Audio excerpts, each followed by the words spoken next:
Still my heart and hold my tongue. I feel my time has come. Let me in, unlock the door. I never felt this way before, and the wheels just keep on turning. The drummer begins to drum. I don't know which way I'm going, I don't know which way I've come.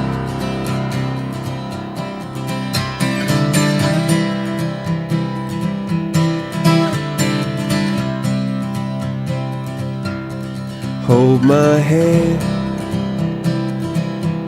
inside your hands. I need someone who understands. I need someone who hears. For you I've waited all these years. For you I'd wait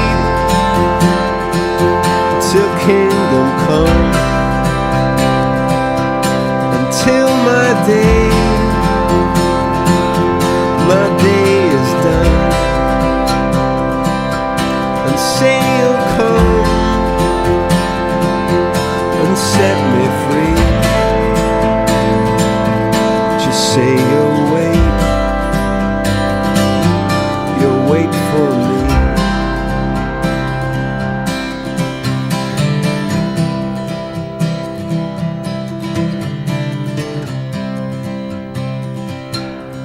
In your tears and in your blood, in your fire and in your flood, I hear you laugh, I heard you sing. I wouldn't change a single thing. I just feel like God has blessed our family immeasurably. I'm so excited that all the Garretts and Flahertys that were able to come, and the Hendry family has just been amazing to our family. But I just, if I could say a couple things about Harry and Leigh, and this is not going to be long, but when Harry was 6 years old, Janita and I were watching a baseball game because it was historic. Cal Ripken was breaking the record for the most consecutive games played back in September of 1995. Harry comes downstairs as a 6-year-old and the oldest of our 5 children at the time.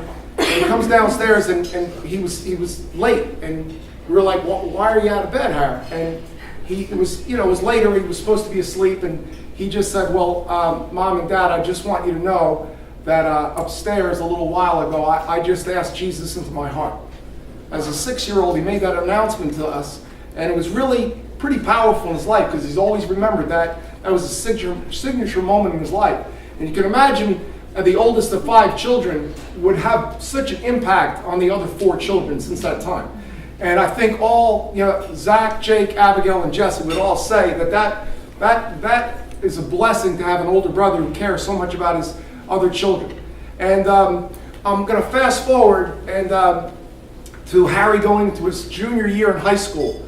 Every year, you guys know, a lot of you have been there, but we've had our Fellowship of Christian Athletes camp out at Kutztown University, and all 5 of our children have done an amazing job of getting their peers over the years to come to the camp. And this was no exception. Back in the summer of 2005, Harry was entering his junior year, and he got some of the seniors to come to the camp, which is not easy to do. Sometimes seniors think they got it all figured out. They don't need something like FCA.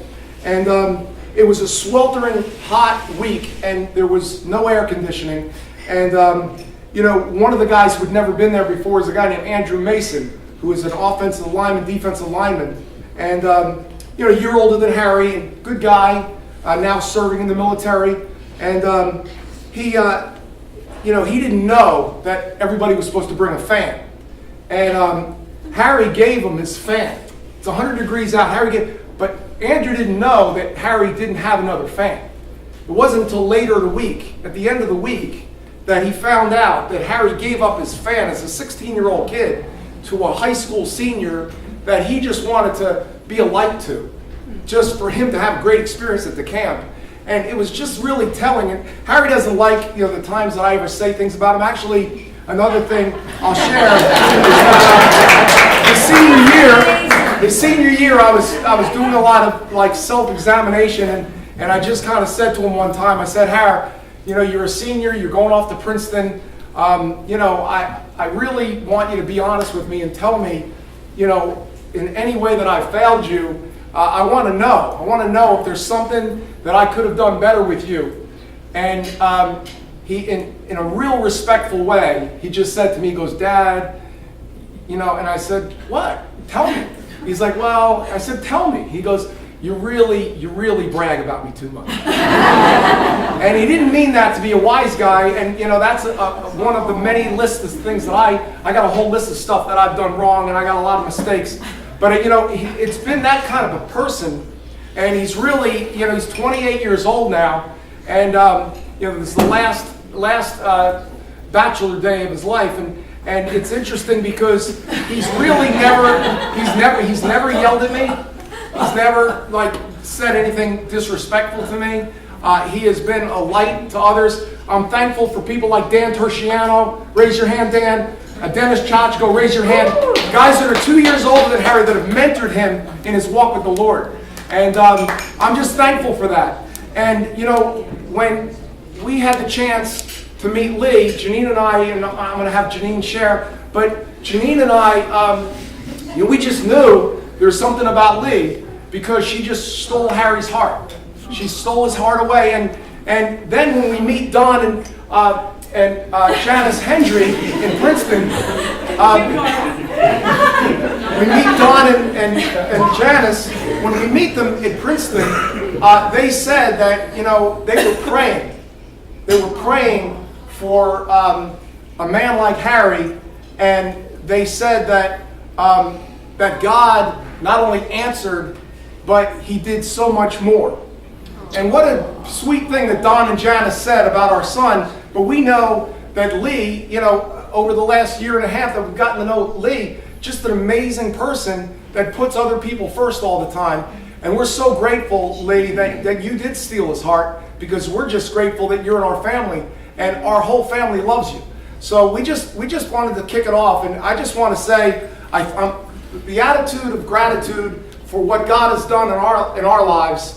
I'm just so thankful, humbled that you would all come out tonight to celebrate Leigh and Harry. I know that we have a lot more people that are going to share, but I want to give Janine an opportunity to share something on her heart, and we're going to keep it going.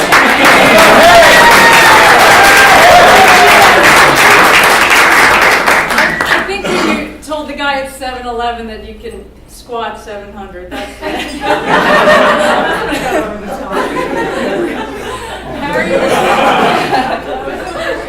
Harry came into the world with a little bit of a bang. Had a syndrome that didn't even have a name yet.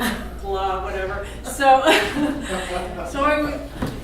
you were delivered by cesarean section, and I was under general anesthesia. So I didn't meet him until the next morning, and so I was handed this beautiful baby, and he was winking and blinking at me, and he just looked very aware and observant. Like in day one, I was like, wow, this little guy knows what's going on already. But someone once said, he was born mature, So wonderful. And I often think that he should have been born 100 years ago. He's an old soul, and, he's just, one-of-a-kind kind of guy. But anyway, the eldest of 5, and he kind of took that role pretty seriously. I remember, we would meet someone, and he'd be like, I'm Harry, I'm 5, this is Zach, he likes animals. This is Jake, he likes Goofy, she's 3. My baby sister Abby, she's 2. This is Jesse, he likes Michael Jordan. So it was kind of our family spokesman. In fact, we had to take Jake for a hearing test because Jake didn't speak for 4 years. He always thought Harry would speak for him. But he took the eldest thing very seriously. At one point, he was like, "Mom, what am I going to do about these kids?" And I'm like, "Well, Harry, you're 12.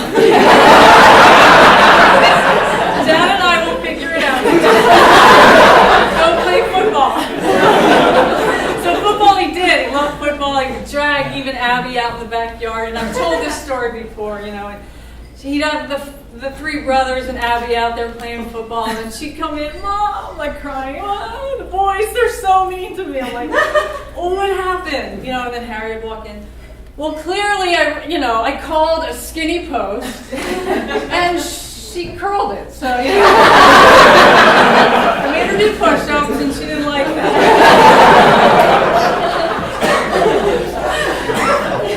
But he loved football. I would walk. We had a big menagerie of little plastic animals, and Zach would be making a zoo, and Jake would be making Disney World, and Jesse, I don't know, he was dunking, and Abby was playing house, but Harry would have rhino over the ball, and cheetah in the slot, and giraffe on the edge. Right, Jason, am I saying the right thing? Everything was football, and he would create formations, and he would make little leagues. He would create his own leagues. He loved football, and in 8th grade, for career day, he was going to be the head coach at Army. That was his goal. So, Uncle Rod.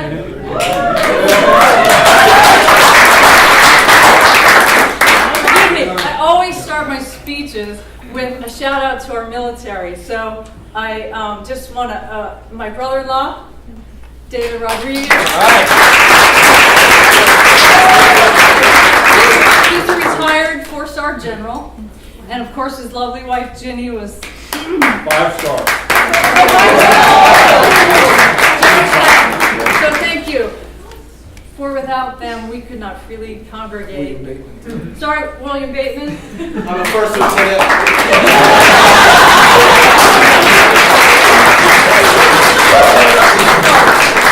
We have nephews who are serving, and so we're just so thankful for your service. So where was I? I forget. But anyway, Harry loved football, and it's in the DNA, and we look forward to many years watching him call plays on the sidelines at Lawrenceville. Lee, we welcome you with open arms to this crazy big family.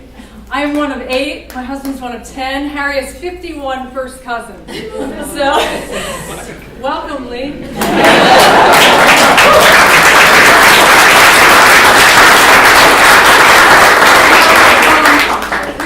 Impeccable record raising you. It was just the middle school internet scandal. Other than that, it was like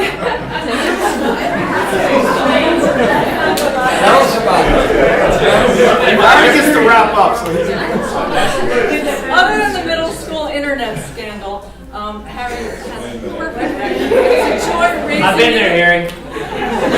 You've been there. We love you. We love all your friends. We're so thankful. Hendrys, we thank you for welcoming us to Birmingham. God bless.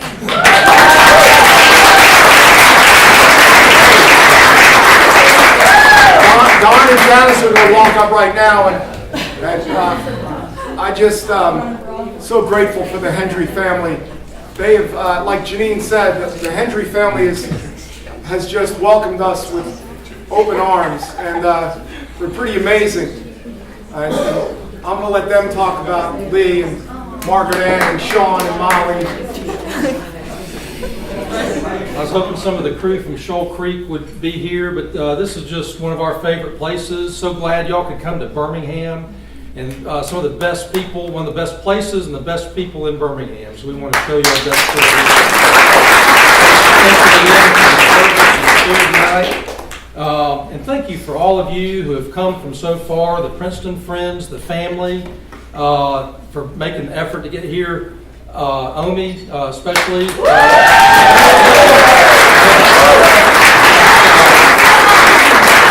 guys Lewiston and Clark trying to get here today, the effort that they made. And to Jill for getting her here.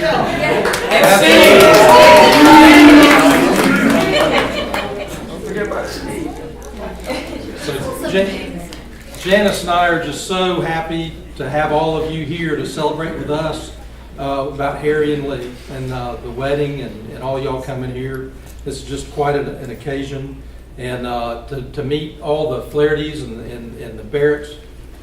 Garrett. I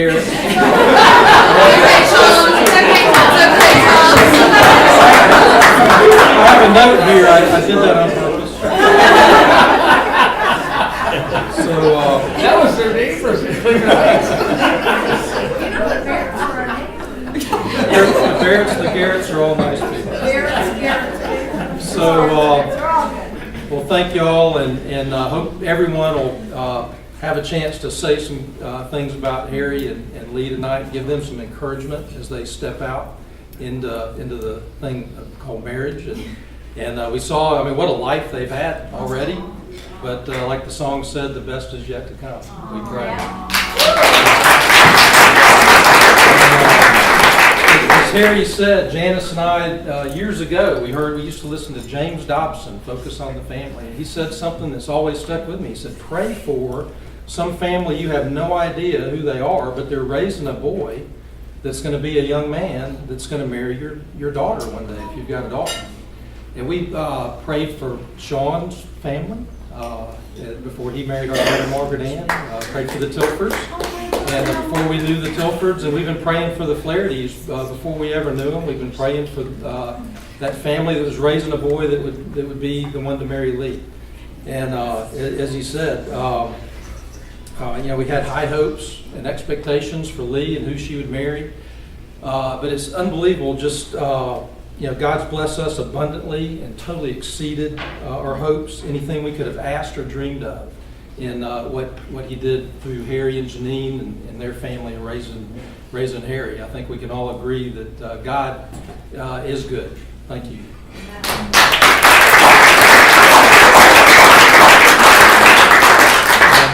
Janice and I are very proud of Leigh. When you have kids, you have dreams for your kids. And let me say before I go on to Leigh that we are still praying for one more family out there.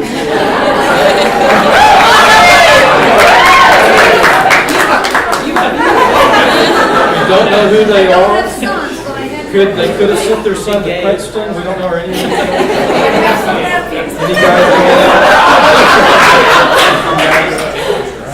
So now, on to Leigh. And, so Janice and I are very proud of Leigh. I mean, you do have dreams for what what your children will turn out like. And again, we hoped our kids, would be good kids, wouldn't have internet issues.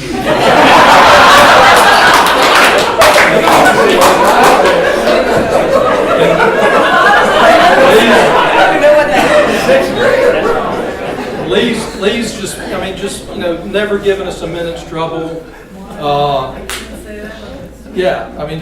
She's been the ideal child and a great sister to her sisters, and just made us proud in so many ways. And as she left, we went to Auburn, which of course made me proud. Went to Auburn Warrior, and then went on to Philadelphia. Moved off to Philadelphia to go to seminary, and moved off up to the big Northeast, the big city, and when I left her, I think she had a lot of fears she didn't really want to express, but she did it, and she stuck it out up there, and conquered her fears, and just loved Philadelphia.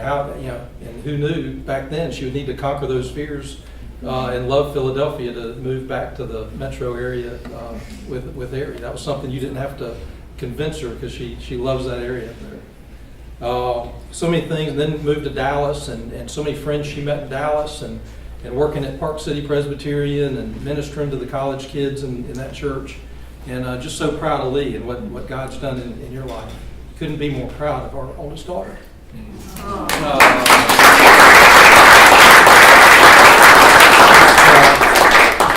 And she was a little one. I mean, I wish this was movies, because she was constantly moving. She was just, just energy. If she was dancing, she'd be dancing on the top of the sofa, and just energy, beauty, intellect, and strength. You amaze me, and you're a blessing to us.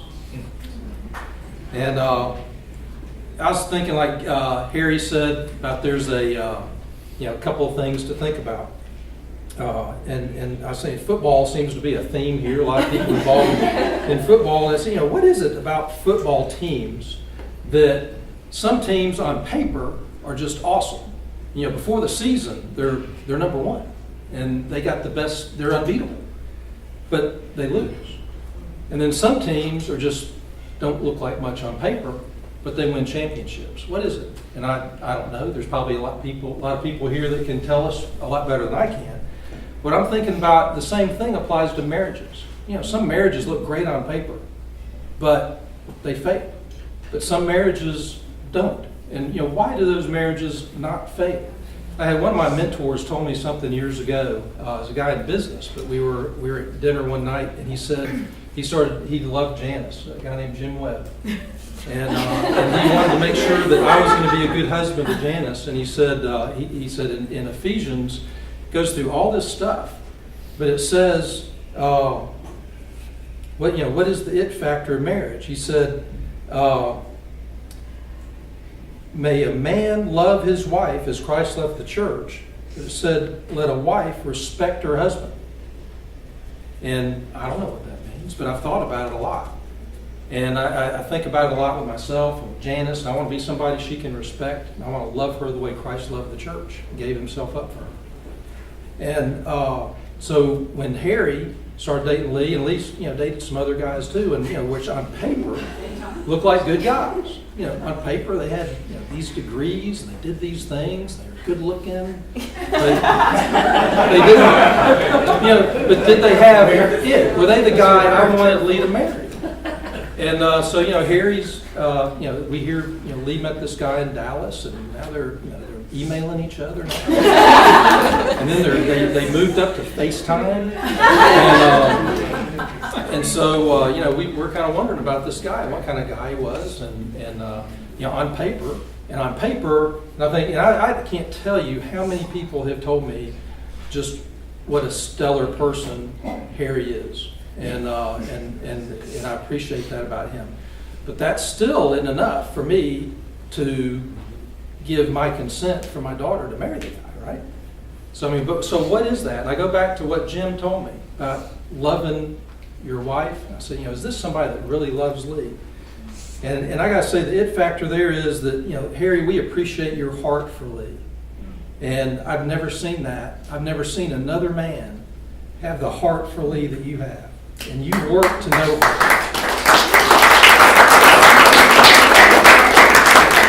And you really love Leigh as she is and who she is. And you lead with Christ-like love, and she needs a strong leader, I'm going to tell you right now. But that's why I gave Harry my consent. We came up here, we had a 3-hour breakfast up here one day, didn't we, Harry? Well, it's a 2-hour breakfast and a 1-hour walk. We talked about a lot of stuff, but Harry shared his heart with me, and that is what we see in Harry that we had not seen in anybody else. That he's great on paper, and that's all good.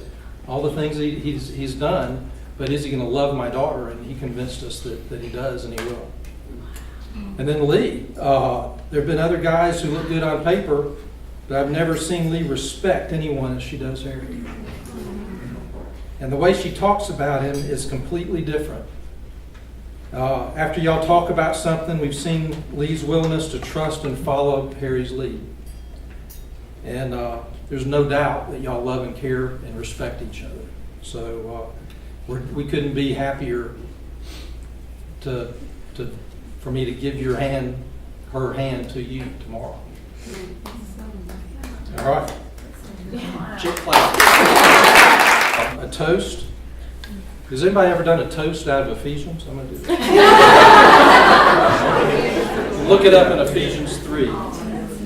But Janice and I wish for you both that God would grant you, according to His riches, to be strengthened with the power through His Spirit, that Christ may dwell in your hearts through faith, and that the two of you, being rooted and grounded in love, may be able to comprehend and know the love of Christ, which surpasses all knowledge.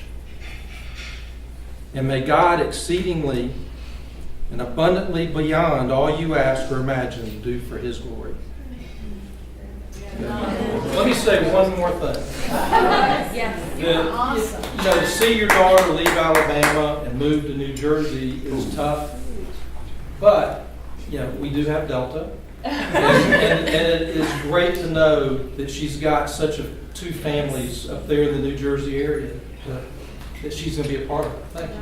When she moved from Philadelphia to Dallas, I thought, okay, I can do Texas. I can do a Texas board.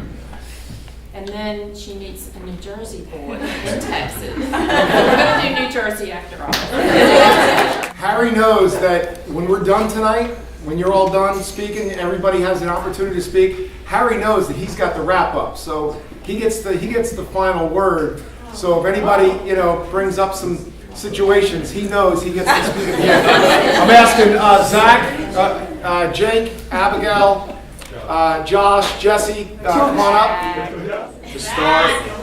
To start from words that I've heard from a previous person who I respect a lot. What a glorious night! Thank you so much again to the Hendrys for hosting us. Really appreciate it. And I'd like to first piggyback off of 2 points that Dandy Don Hendry pointed out first. Number one. I really appreciate you already praying for our family, because I kind of need all the prayers I can get. And number two, thanks again for reminding me about the good on paper disappointment, as the Mets are currently 8 games under 500. Obviously, first thing I other than those 2 things, first thing I want to say. I think it's obviously congratulations to Harry and Leigh, and I think it makes perfect sense that we'd end up being in Alabama for this wedding, because Harry's finally initiated into the Southern boy brotherhood type of thing, as you can see from all of his friends over here from Texas and Arkansas and Northern Florida and Tennessee. Harry, even earlier he's saying y'all, and in the church he's saying I do. So it's all right, we get it. You're marrying somebody from Alabama.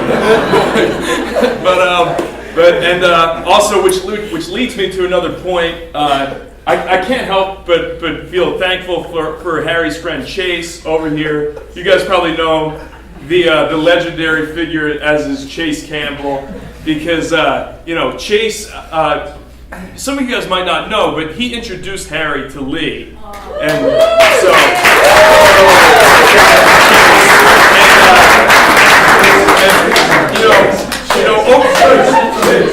Chase. But anyway, I digress. But Chase, ever since we met Chase when Harry was a freshman at Princeton, we kind of heard a lot Chase said this. Chase is so funny. Chase is the man.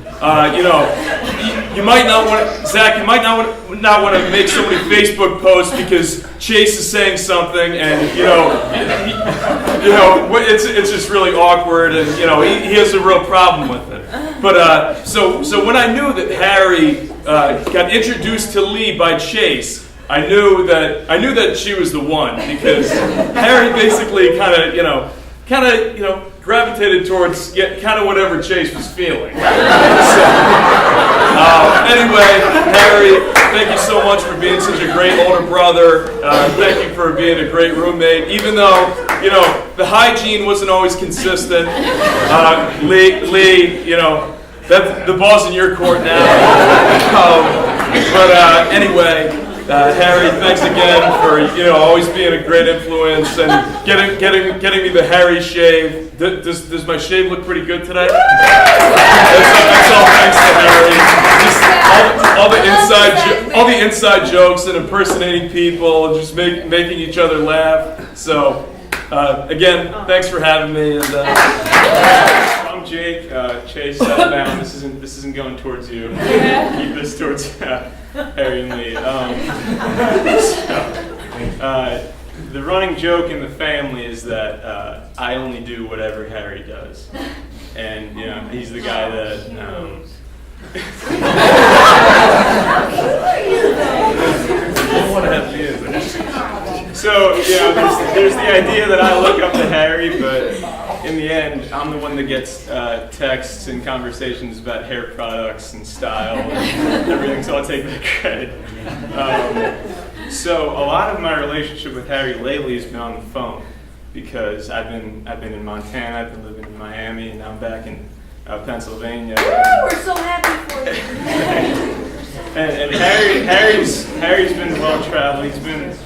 He's been in Knoxville. He's been in New Jersey, and we're both football coaches, so we both have a very similar path that we've been taking. And sometimes a lot of times we'll talk about football, and we'll talk about Harry will call me, what should I do with the F on this play? Should I motion him? Should I have him in the slot? I don't know. And then other times it's like the most random stuff ever. It'll be like, what do you think about Brexit? It's all about current events and world issues. And here's the thing about state rights. I'll get those types of phone calls and conversations. But it was just kind of funny because based on all of our conversations over the phone and everything, we've talked about the girl situations and the things that are going on in his life. Harry lived at a boarding school in New Jersey, and there were some nights I was like, oh my gosh, he needs a girlfriend. But things come to pass, and he starts talking to Leigh, and I'm like, we're talking. He's like, yeah, we've been emailing a lot. I'm like, email? You talk to me every day on the phone. But the best, regardless of what we talk about, every phone conversation ends up in a similar situation. So I'm Harry on the phone. We're talking. Hey, Jake, hold on a second. Rolls down the window. Welcome to Taco Bell.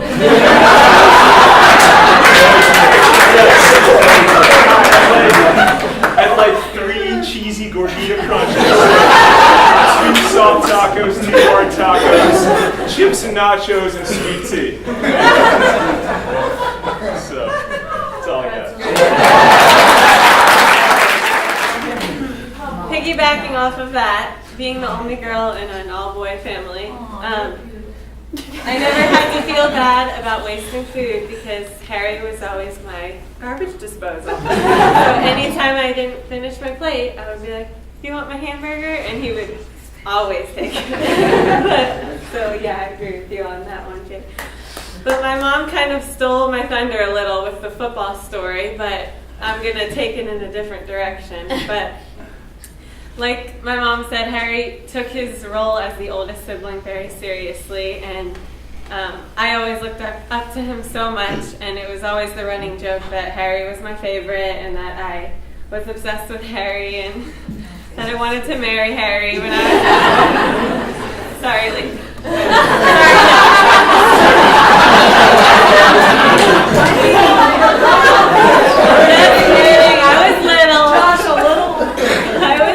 No, but Harry always, in a house with all boys and no girls to play with, Harry always was the leader and included me. Example, even playing football, he always made me the all-time center. He was the all-time QB, and I was the all-time center. I don't know any routes, any names of routes or positions or anything, but he made sure I was the center because every play I would touch the ball and I would snap it to him and I was done. He didn't have me blocking or anything, but he always included me and he always let me play even though I'd always go inside and cry and tell on him. But Harry's always been such a leader and he's always wanted the best for us, even if that meant sometimes he was hard on us and would challenge us about different things that were going on in our lives. But thank you for making me the all-time center and for always being such a great big brother. And I'm so excited to have a sister! I love you so much, and she has set the bar really high for the remaining sister-in-laws. And Josh's from an all-boy family, so I'm going to have a lot of them. And Leigh set the bar really high, so I can't wait to now not be the only girl in our family anymore. So, I love you, Leigh. I'm Josh. I'm Abby's husband, as we've already declared that. But I don't think that she really did her own feelings justice, because I've been married with her for 2 years now, and the way she speaks about you guys to me is incredible. Like every time she would hang out with Leigh, she would come home. I'd be like, "How was it? I love Leigh so much." It's like every time the first thing she said was, "I love Leigh," and so that speaks really highly of y'all. Is she is so excited to have Leigh, have you in this family, and she's so pumped. And she didn't want to say all of that because she'd probably cry. Because I'm going to cry, so I have to keep it short. So we'll keep it short and sweet, but she's so excited. I'm equally as excited for both of you guys. Harry, she speaks very highly of you as well. And the phrase I think of Harry as big brother, even though you aren't my big brother, that's just the way about you, dude. Like you walk in the room and it's like big brother Harry's here. And that's a good thing. That's a really good thing. And I look up to you. I want to get to know you better, and Leigh, you as well. I'm really excited for you guys. I'll keep it short and sweet. Congrats. I'm the youngest of the 5. Some of you guys were at the rehearsal dinner for Abby and Josh 2 years ago. Different stories. That was weird. Like things got weird. So I'll do my best to just kind of keep it short and sweet, less weird. So I used to have long hair. You saw in the pictures, right? And me and Harry, we had the nice pictures together, smiling, but behind that, man, Harry really did not like my long hair. I mean, he hated it. But so here we are now. I mean, if this wedding was last year, I had the long hair. I mean, I don't know if I'd be welcome. But so I'm just. But this is this year. This year, 2017. So I'm just, having said that, I'm really grateful that I'm here and for this lovely congregation. But let's just talk about the randomness of Harry. I mean, we already kind of touched on it a little bit. Something, there's so many different random things that he does, but my favorite, I mean, it's really weird, but we'll just be like hanging out, watching a TV show, and then all of a sudden, see that? Just rubbing the hands together and just hitting the hand, just like. I mean, you guys lived through it. I don't really know how to respond when he does that. What do you say? Yeah, me too. I mean, there's that. That's the best, but just the random singing of Les Mis, I actually like it too. I love Les Mis. Which song, Jack? Oh, so many. All. And then random singing of Paul Simon. Just he knows every single movie line or TV, like The Office. Every single episode he knows. So the memorization skills are just impeccable. But besides that, I mean, Harry, if you guys have met him, I'm sure all you have met him, obviously.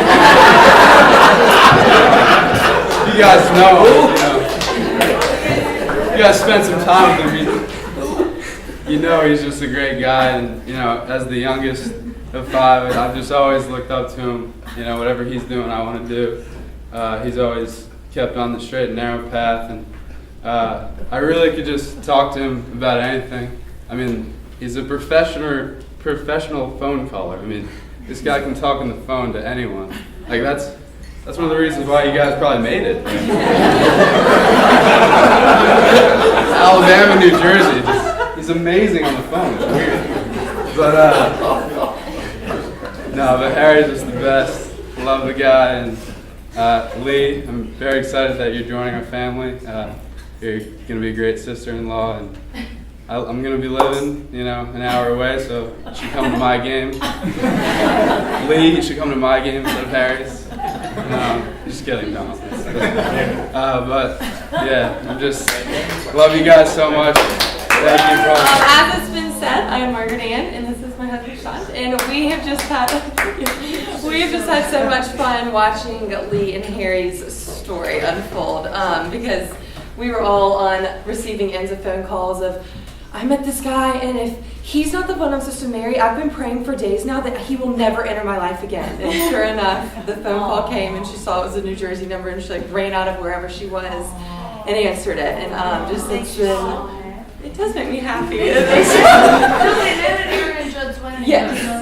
And so it's been a fun journey to watch from this end of what something Dad said about respecting Leigh has just, from day one, just thought the world of you, Harry. And we had a really long talk one time on the phone. She's going to be really mad that I bring this up, but she was like, he's just like Rocky Road ice cream, and I'm so vanilla. Like, I think that he is so cool. And she just went on this whole ice cream analogy, and so I was running with it.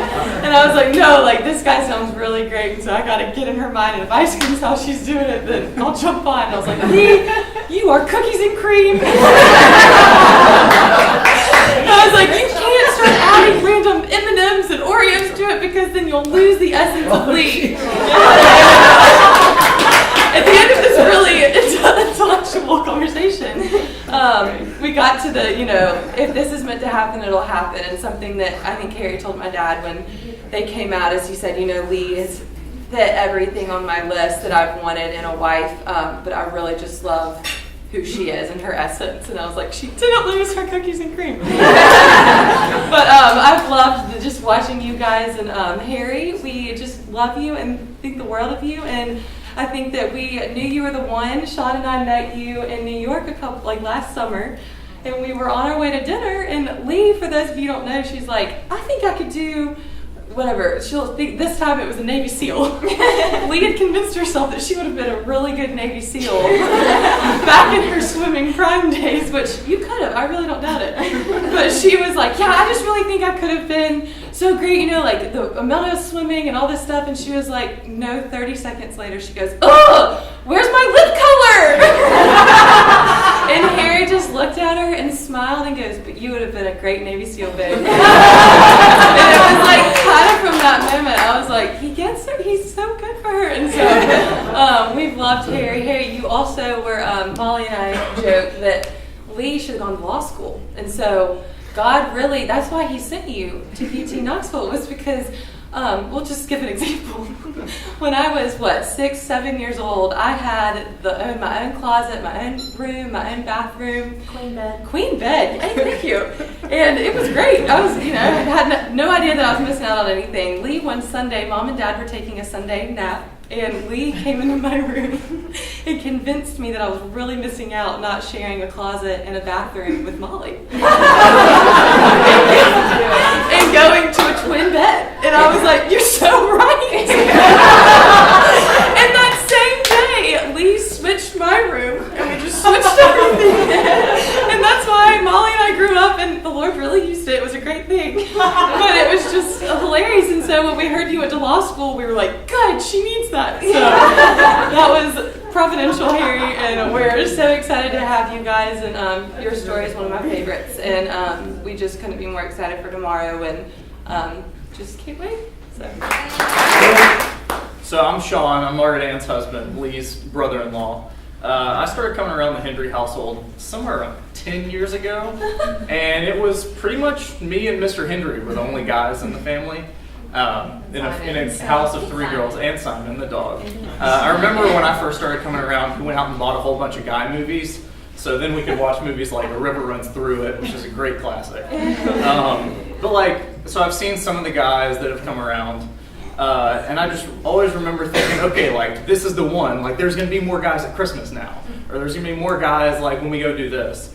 And then I remember hearing about Harry for the first time, and I was like, well, he's 6'2", and he went to Princeton, and he went to law school. and he's like way better looking than you. And I remember thinking, I hate this guy. That's such a good like foundation with this family. Like this guy can't come take over. And then he came to visit us, him and Leigh in New York, and I was like, I can't hate him anymore. Like I saw how he interacted with Leigh and just how much he loved her and led her, and I was convinced. And I've seen just how the last year has gone with you guys, and I'm back on board, and I'm really looking forward to it.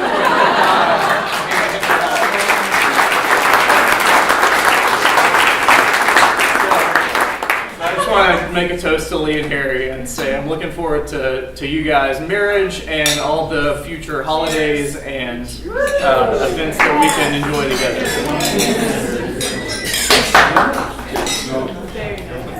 So I'm Molly, and I'm in the middle, and I'm the one that everyone appears to be praying for, so I appreciate that. And I think as a middle child, so for any middle children in the room, I want you to know that National Middle Child Day is August 12th. So no one else will remember it, but I am you a middle child. But as a middle child, I think you get the most privileged seat because you get to just sit back and watch because it's not about you. And I got to spend a lifetime. Marketing was the chatty one, and we were sharing the bathroom and things, so I just listened. And Leigh was always doing everything in front of me, and so since I can remember, I've always wanted to do everything that Leigh did. So Leigh swam, so I swam. Leigh played piano, but the piano teacher told me I should do other things. I took up tennis, but I've always been able to take a back seat and have a behind the scenes view. So I thought tonight it'd be fun to talk about the behind the scenes view of Harry and Leigh. So you probably know the cute story of Harry and Leigh meeting is during the passing of the peace at church. You know, it's like it should be a romantic comedy, but what you don't know is that they then went to lunch and Leigh's freaking out because there's cute guys sitting across from her, and they're leaving. And I think they both kind of knew, like, I kind of like you. And they were leaving, and I think Harry said, I'll instant message you. And then I think Leigh gave him a quick, like, finger gun action. And I think that's how it was left. And, I don't know about the internet scandal, but Harry did follow up on his word, and he began instant messaging, which we call email now. And there was just a really long period of emailing. I remember Leigh calling, and Bailey, who's back there, who's now married, she was like, Bailey's been to see her boyfriend 4 times, and I'm still emailing. You know? Like, when is this going to end? I think it's, if anyone knows Harry, I think that you think things over for a long time. So as soon as Harry decided he wanted to date Leigh, they dated. So it was like week-long dates where you were flying to Dallas and riding a bus, and you were at the beach for a week, and then you go to another wedding. And so very quickly I was like, holy cow, either this guy's going to break Leigh's heart and I have a whole other problem on my hand, or I've got to buy a plane ticket to Dallas before I was leaving the country for a year. So I actually changed my plane ticket, and I went to Dallas, and in comes Harry. He was in a Reagan Bush 84 t-shirt. And I thought, okay, I like this guy. And Leigh was teaching a swim lesson, so Harry and I just sat down and we started talking, and I think a small child wandered over and interrupted us in a moment. But I remember thinking, this guy just seems so interesting. So I thought, we'll see where this goes. And here we are today. I flew off to another country, and lots of FaceTimes later, before I knew it, my sister had a ring on her finger. And I've just never heard, like everyone said, I've never heard Leigh talk about someone the way that she talks about Harry. I can remember one time I was working up in Delaware, and Leigh was in Philadelphia, and we were floating down this river. Holly, I think you and Lucy were there. And Leigh was trying to convince herself to like this guy that really liked her, and I was like, I don't think you should have to, like, talk yourself into someone. And I think with Harry, she went on a first date, and I think she would have married him the next day. I think. But I just had the privilege of having behind the scenes view of Leigh. she swam, and I was at all swim practices with her and watched her go off to Auburn. And everyone talks about her swimming days, but we've kind of glazed over her synchronized swimming days.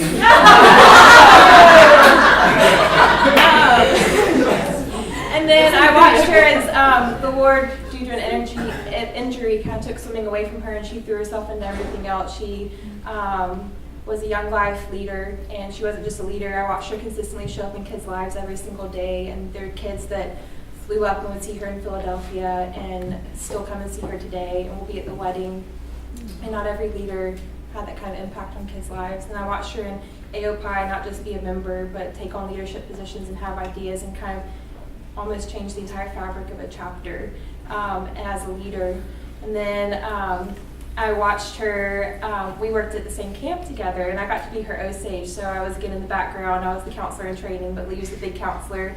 And I watched her take an entire Dramamine pill, and she was so looped out, she had to have 11-year-olds paddle her down this river on a canoe trip as she was straddling the water cooler and singing Disney songs. I also watched her lead Bible studies, and I watched these 11 or 13-year-old girls just fall in love with the Lord through watching how in love with the Lord Leigh was. And I think as a younger sister, getting to have a backseat to that is such a privilege. And I've been away for this whole year and watching this all unfold, but Harry, I just want you to know that we can't think of anyone better for Leigh to take on all her quirks and all her her strength and her grace. And I think that I can't wait to be a fifth wheel. And everyone just keep praying. But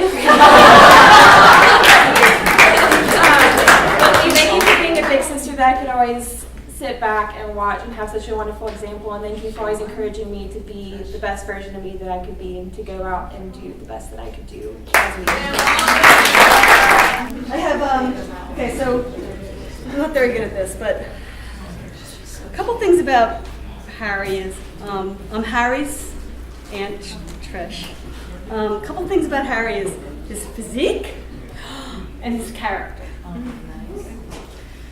His physique, okay.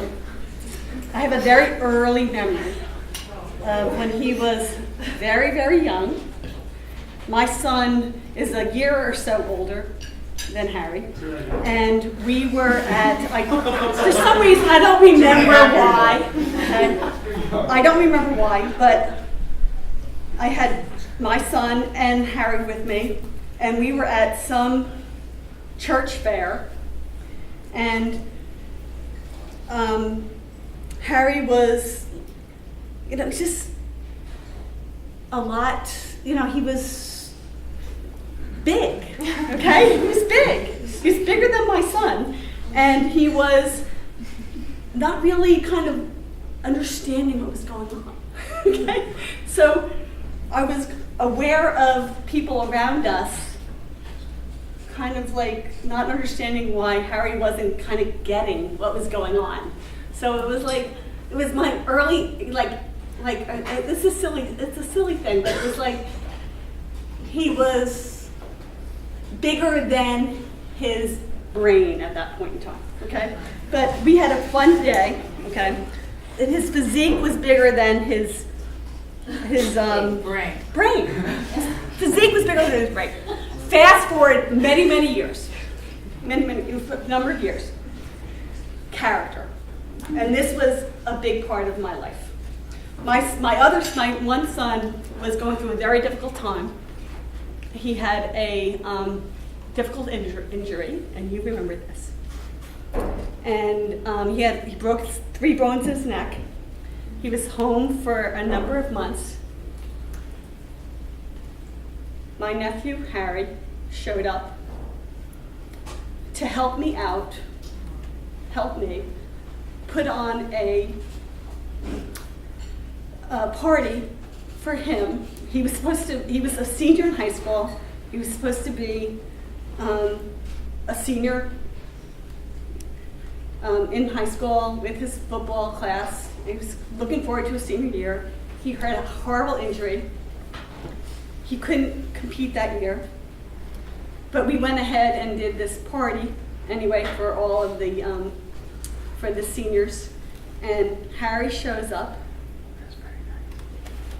with this huge cooler of stuff, and it was really, really heavy. And I was so worried that he was going to hurt himself because it was. And he's like, "Hey, Trish, believe me, I'm fine. I'm fine. I'm fine." But he wanted so much to help me out that day because it was an important part of making my son feel like he was going to be okay. And my son's okay. But these juxtapositions of this brawn at this young age, kind of like just kind of taking in the world, and this character of this person wanting to be helpful and just help help out someone he cared a lot about. And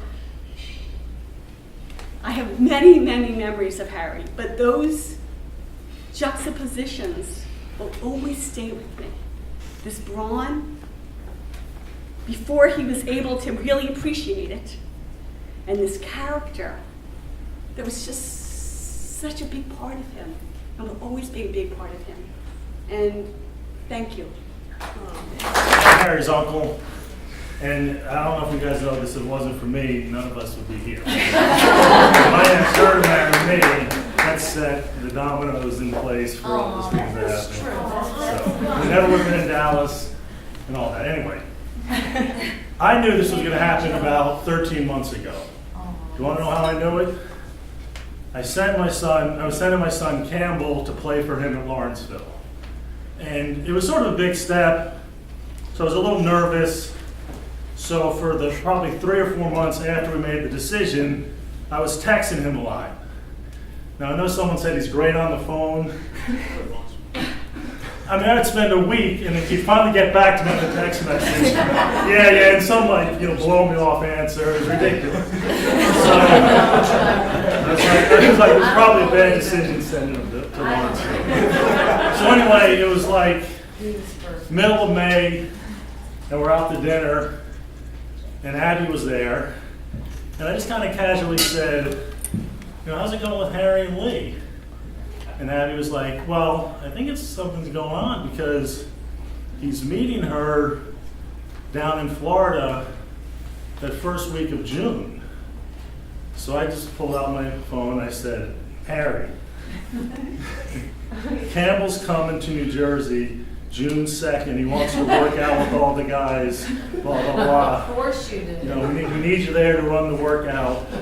Literally, I hit the button to send it. 4 seconds later, I see Harry Flaherty Jr. calling me back. No, you can't do that. You can't do that. The only time I got a response from him was when he was going to interrupt what they had going on. So I knew something was special.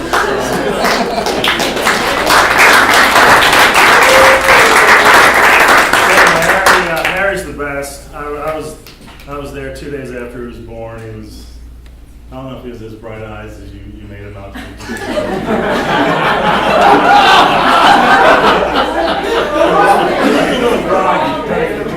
were sleeping in my bed as the nurse picked you up.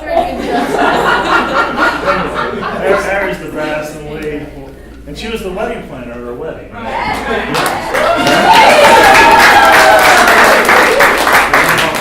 Without a hitch, so we're very happy about that. Congratulations. I think the best of luck to you. Mine is a little bit different. I decided, Leigh and I have been friends since childhood. Can y'all hear me in the back? I just want to point back again. But I wrote a poem for you. So, here it goes. I began to think what I'd like to say to my Leigh on this special day. To tell what's really on my heart, I have to go back to the start. Since the crib, we've been friends, but that's only where our story begins. We have home videos to prove just how we used to move and groove. Ever since we started walking, Leigh and I did not stop talking. Do you hear that tapping, Leigh? I said until you stopped to see. We used to pee in cinder blocks when the restroom was too far of a walk. We always won, you and me, when we played tree to tree. Being the oldest, we were the boss, which meant that we never lost. A favorite game was playing doggies. Our pets were always Frank and Molly. Margaret Annie was often left out, but she got back in with that sweet pout. Leigh loved to play with Lee Middleton dolls. However, I preferred soccer balls. But on one thing we did agree. We loved being on the swim team. Leigh was always in first place. She was the fastest in the race. Briarwood was our church and school. Briar World was oh so cool. It only took us 5 years to be in the same class, you and me. Miss Cuneo had her hands full. That class was anything but dull. We formed a club, the Cheese Dudettes, and for a boy's shoelace, we took bets. We watched the Newsies on repeat and danced to Plus One's awesome beat. Before we knew it, it was time to begin junior high. Dates to dances were not allowed, but the Christmas dance drew a crowd. Look back at pictures and you'll see just how funny those awkward years can be. Once freshman year of high school came, our friendship was just the same. Leigh's a social butterfly, which helps me when I'm feeling shy. We turned 16 our sophomore year and had a party, never fear. Your dress was purple, mine was pink. The dance with our dads was all in sync. I moved the summer after that, but we stayed in touch, that's a fact. We both chose our college school where the Tigers roam and rule. I'm 80 Pi, you're AO Pi, but War Eagle was our battle cry. Our college years were some of the best, and they are the ones that we won't forget. But as the saying sometimes goes, that wonderful chapter came to a close. The time that followed close behind gives us memories to remind what really, truly matters most. And so I'll raise a glass to toast. To friendships both old and new, to my Leigh, oh how I love you. I'm Jason, Harry's uncle. What a night. How great was that video?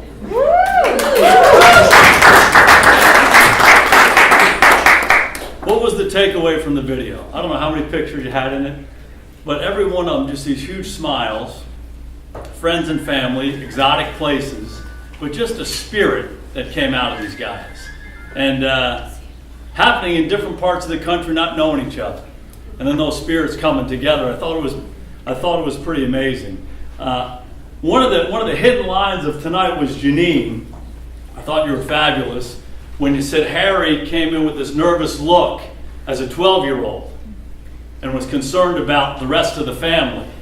And you said just go out and play football, but the rest of you who don't know the rest of the family, you can see that he's a pretty smart guy because the concern was justified, wasn't it?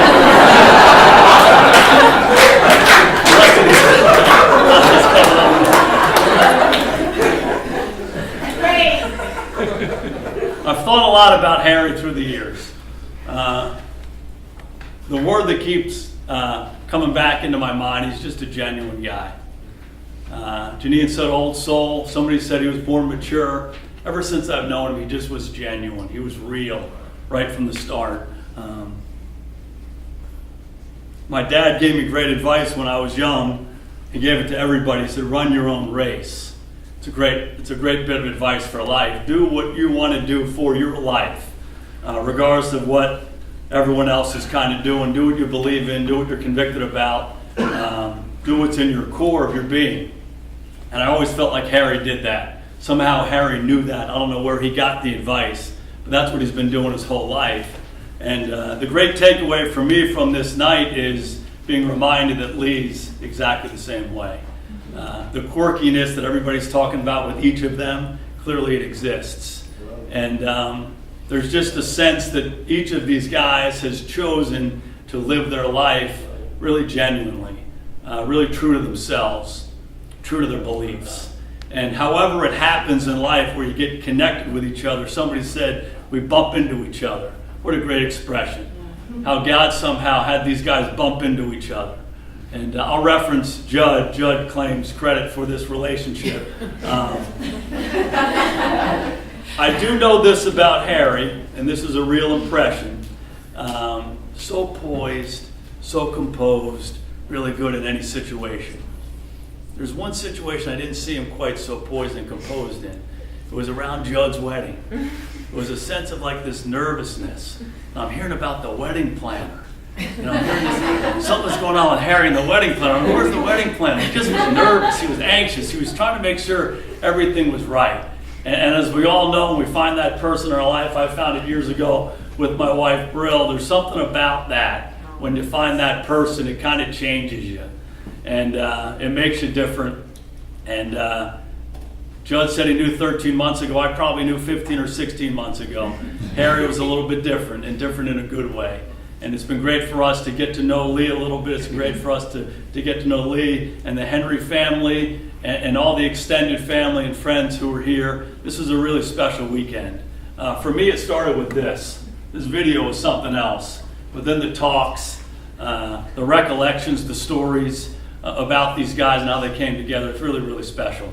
So if you get a chance, grab a glass and let's do a little toast to Harry and to Leigh and to the Flahertys and the Hendrys and everybody who's here. This is special. Thanks for having us here. You know, used to babysit. You know, Harry and Jean would hightail it off to Dallas for a couple of days, and Sue and I would be, you know, babysitting for 5 days, and probably 2 or 3 days. But and so I saw Harry up close, and he was always an incredible older brother to his siblings. And I always, from day one, had such great admiration for you, even as a little kid, because you were special.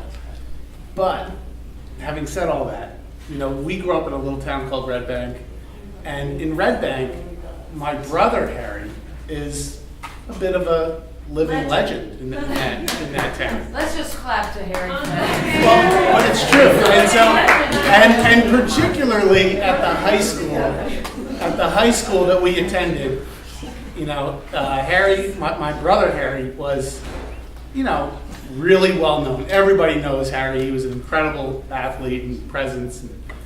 And then in 8th grade, Harry, when I found out that you were going to RBC, when I found out that Harry Flaherty Jr. was going to Red Bank Catholic, for a second there, I sort of was taken aback because I thought to myself, that's a big shadow. Those are some big shadow. That's a big shadow that you're walking into there because you have the same name.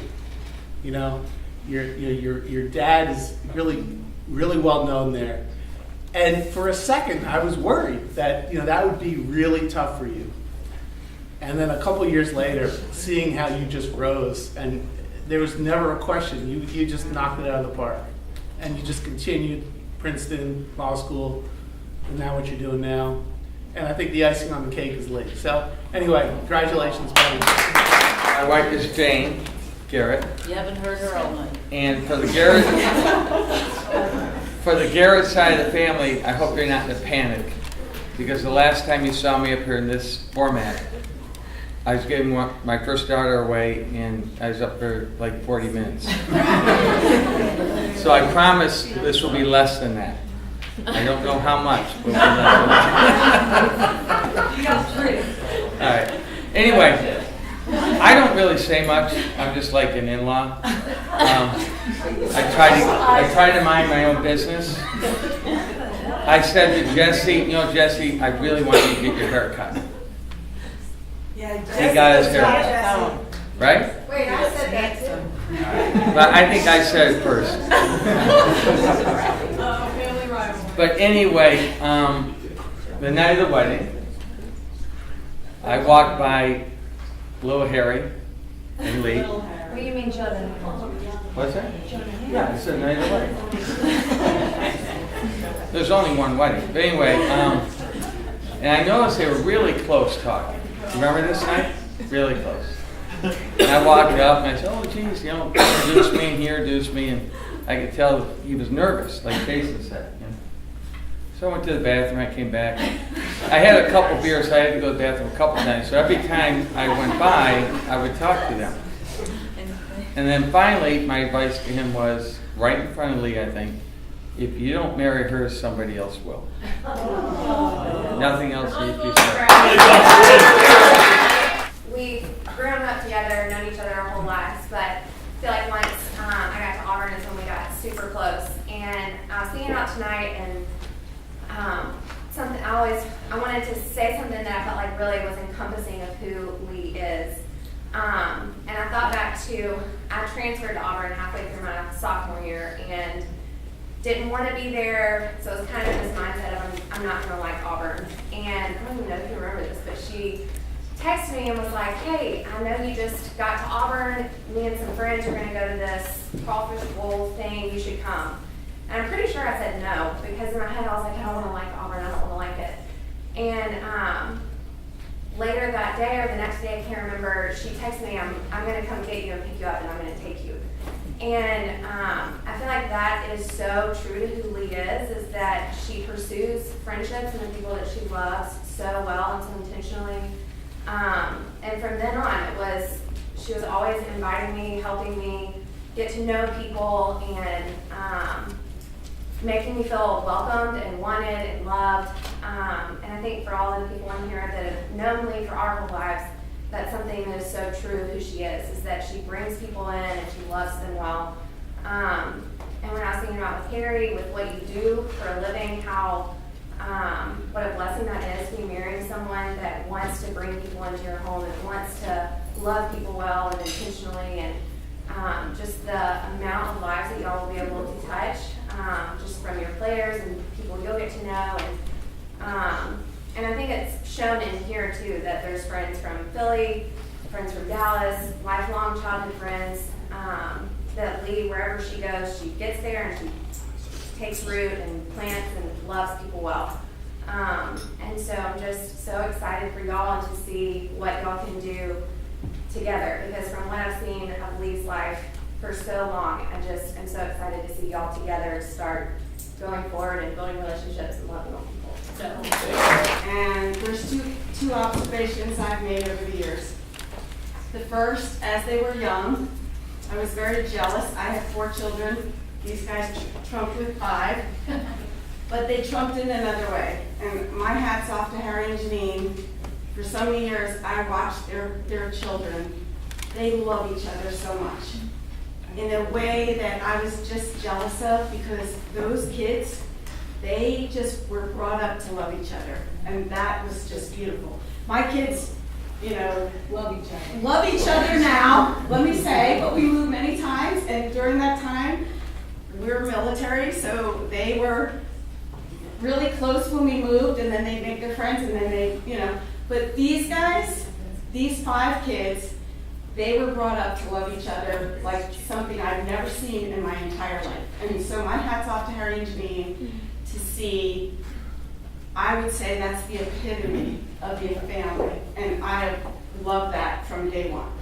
My second comment is, one time Janine and I went down, I don't even remember the specifics, we're in San Antonio, Harry's playing football at something, I don't even know the deal, but we're hanging out together, and Harry's playing in this football thing. Sorry, not a football thing. I mean, I know my boys played, but I'm not into it. I don't know specifics, but I know the general picture. And at the end of that game, I will never forget this moment, when Harry went to, I can still picture it in my mind, he went to the central area, and he bowed down, and he prayed as FCA.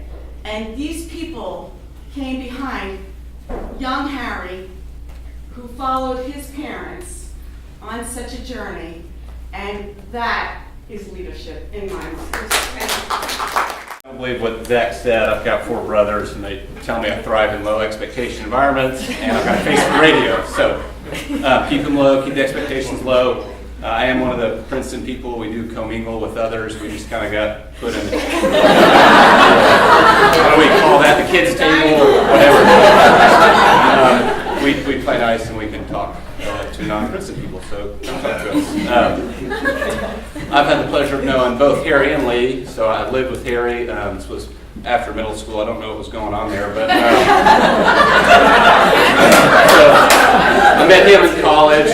We roomed together for 3 years, and I think until tomorrow, Mike might challenge me on this, but I'm the only one that slept in a bed with Harry consistently. It was a bunk bed, but it was a bed nonetheless, so I I'm going to pass that crown, amongst other things, to you. I talked him to sleep, and he sleep talked to me. So a lot of special moments there. So we played football, and then he and I he's been my closest friend since college. So thick as thieves. And I met Leigh when I moved back to Dallas, and she was in Dallas, and we go to the same church, and so I've gotten to know her and got to really just be an instrument in the Lord's hands.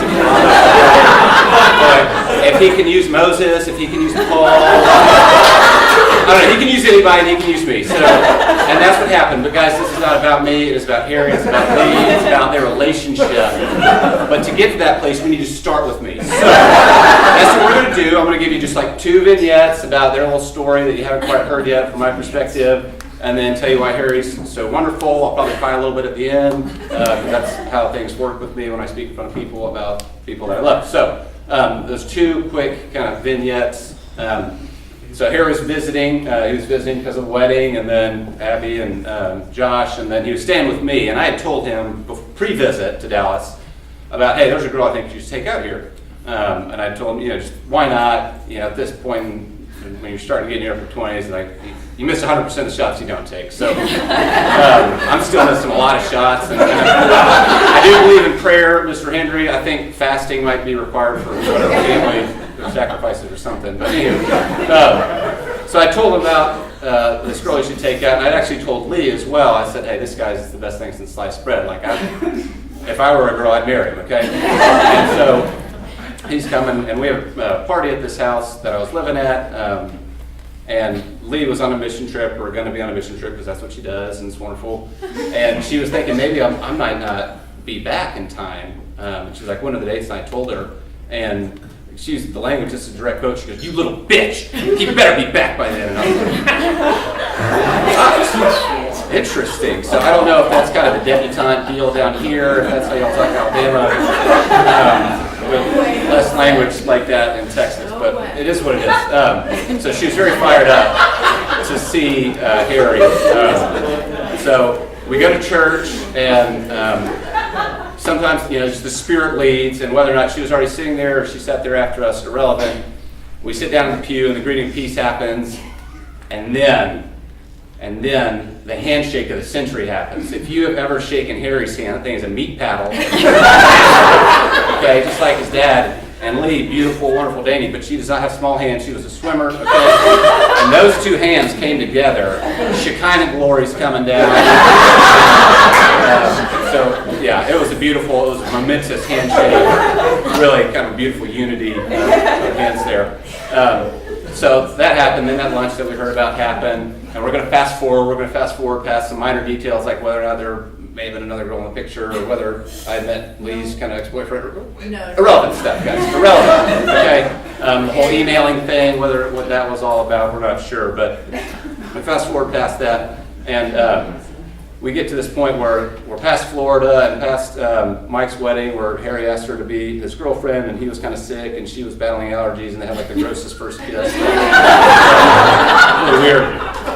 They're dating, they've been dating, and they're talking, but it's long distance. And so I talked to Harry early in the week, and he's like, hey, I really like this girl. I think the girl I want to marry, and she's coming up to visit. And she'd come up before kind of in a power move early on. She'd go to Philadelphia to see another friend, but I was just maybe going to be around Harry. Which I respect that. That was a great move. So she's coming up to visit again, and they've been dating for a little while. And so Harry's like, I want to talk to her, kind of give this thing some more direction. Like, yeah, we're dating, we're talking, but it's long distance, and this is hard, and I want to let her know kind of I'm thinking marriage and be upfront about that. And maybe 2 days later, I'm at church with Leigh, and we're walking out together. And I've got 4 brothers, and if you want to make me uncomfortable, put a crying girl somewhere by proximity, and I'm going to struggle, okay? And I struggle with girls anyways, but they're crying. So we're walking out, and she's talking. She's like, I'm going to visit Harry, and I like him, and he is so great. And I just don't know if he has any direction, and if he really wants, I'm just gonna cry in front of you. and there's people exiting church, and there's a cross street, and we're standing there in the corner, and I got this girl crying in front of me who's, I'm not dating, but my friend is. And I've just talked to Harry about, like, he's just told me, I'm going to tell her, I'm going to give this thing direction, I do want to marry her, and that's where this is heading. She's like, I don't even know if he has any idea about where he's going with this. I feel like he does. Real good about that. Just kind of keep it on, Leigh. I know him here, and I think you'll be fine when you go visit him.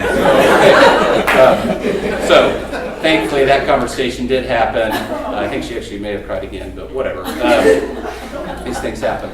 So it was neat to kind of be a part of that, for sure, to see how the Lord can use anyone. So, if anyone's out there who wants to be used in my life, but I'm not saying what I'm saying, okay? So now I'll kind of transition to three things about Harry that I picked out. I do want to mention before I talk about how great he is, because he really is that great, that the one time he went head-to-head at Princeton was in tug of war during one off-season training, and I did win. So that's the only thing I've got on him. If you appreciate that. I don't know if there's any coaches around. One time head-to-head, I won no. He may have had a hamstring issue, but whatever. So there's three things about here that I want to highlight, and then I'll sit down and let someone talk about Leigh, even though they're true of you as well. One, Harry's faithful. I mean, he is, and he always has been for me. Like I said, we became close friends in college, and then I moved and I lived overseas for 3 years after college. And I think that's where some of those phone skills were developed. I've talked to him. I've got 4 brothers. I'm very close to my family, so there's a lot of similarities there. I talked to him more than my brothers. I talked to him more than my parents. And like I said, I promised I'd cheer up, and I'm coming through. But he was always there for me, and he always has been. Whenever I needed encouragement, whenever I just needed to vent, whenever I'm talking about wanting to pull my hair out because I'm trying to coach, and oh my gosh, this is, I feel like I'm dealing with high school girls, no offense. And I'm dealing with college guys. And he's there, and he listens to you, and he's faithful, and he's always there with his listening presence and his calming presence, and he asks great questions because he cares. He genuinely cares. And the second thing I point to is his deep love for his family, and y'all have heard that. But as the youngest of 5, he's the oldest of 5. Abby and Jake and Jesse and Zach, we've had a lot of conversations about y'all, about how he loves you and wants to know the best way to love you as an older sibling. What are some things that, me being the youngest, what has helped kind of with my brothers shape my relationship with them. And he cares so much about y'all, and he loves y'all so deeply. Mr. and Mrs. Flaherty, same thing, how he wants to be a respectful son, wants to care for his parents well. And he deeply loves his family.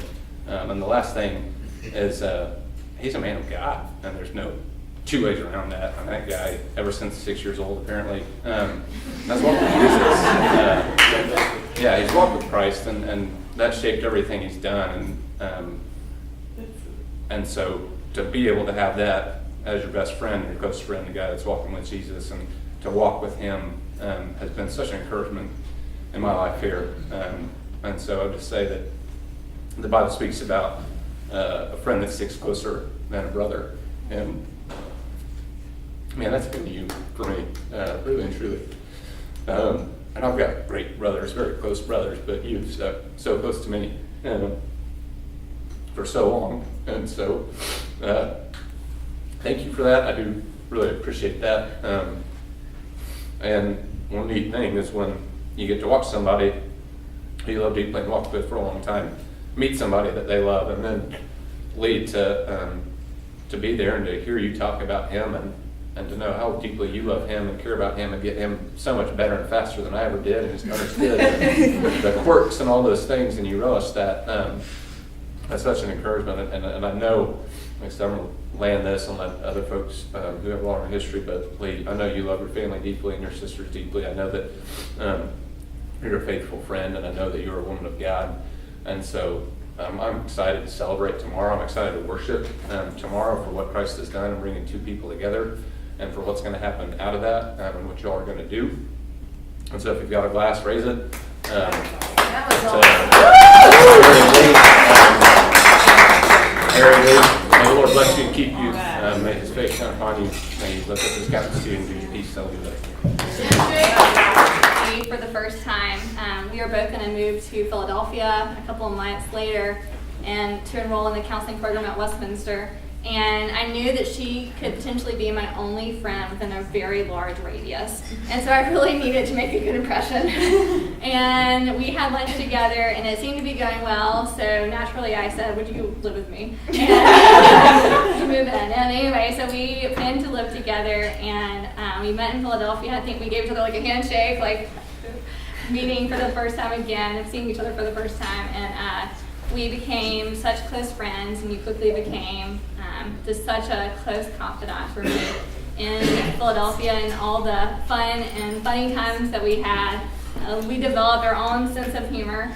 One of my favorite things that Leigh and I would do, and everyone else thought it was super weird, was that we had this game of like, what's a laugh that could ruin a first date? And so we just sit there for hours and make up, I won't do it for you, just make up really terrible laughs that would make you go like, oh yeah, I can't date you. And I'm glad she didn't pull that out on you, Harry. But we just had a lot of fun throughout the 3 years together. And Harry, I'm gonna give you a couple of tips. You know, I did live with Leigh for 3 years, so if she's having a really good day, you know, if you want to celebrate, be like, hey, like we should go shopping. And like if something's not going well and she seems like really upset, just be like, hey babe, like maybe we should just go to the mall. So, things like that really like helped us get our rhythm. So work for you as well. I remember when she came to Philadelphia for y'all's like first official date. I watched you pull up, and she was like, Lucy, he has a red Jeep Wrangler! And she just like ran out the door, and I was like, okay, she's gone. And I expected, when she came back, I expected her to tell me all about it, and then I think I'd met you before, and she was like, I thought she was gonna ask, you know, do you like him? What do you think about him? Like she had like some other guys, and she did not ask my opinion because she was sold, and she didn't need any affirmation from anyone else because she just so admired you and respected you. And she has always talked about her parents' marriage, Mr. and Mrs. Hendry, and always said that, you know, I don't know who I'm going to marry, but he has to be someone who reminds me of my dad, and I want to have the marriage that my parents have. And anyway, I know that this is just such a special moment for her, and yeah, y'all's family is just really, truly amazing in the way that y'all love each other and how close you are.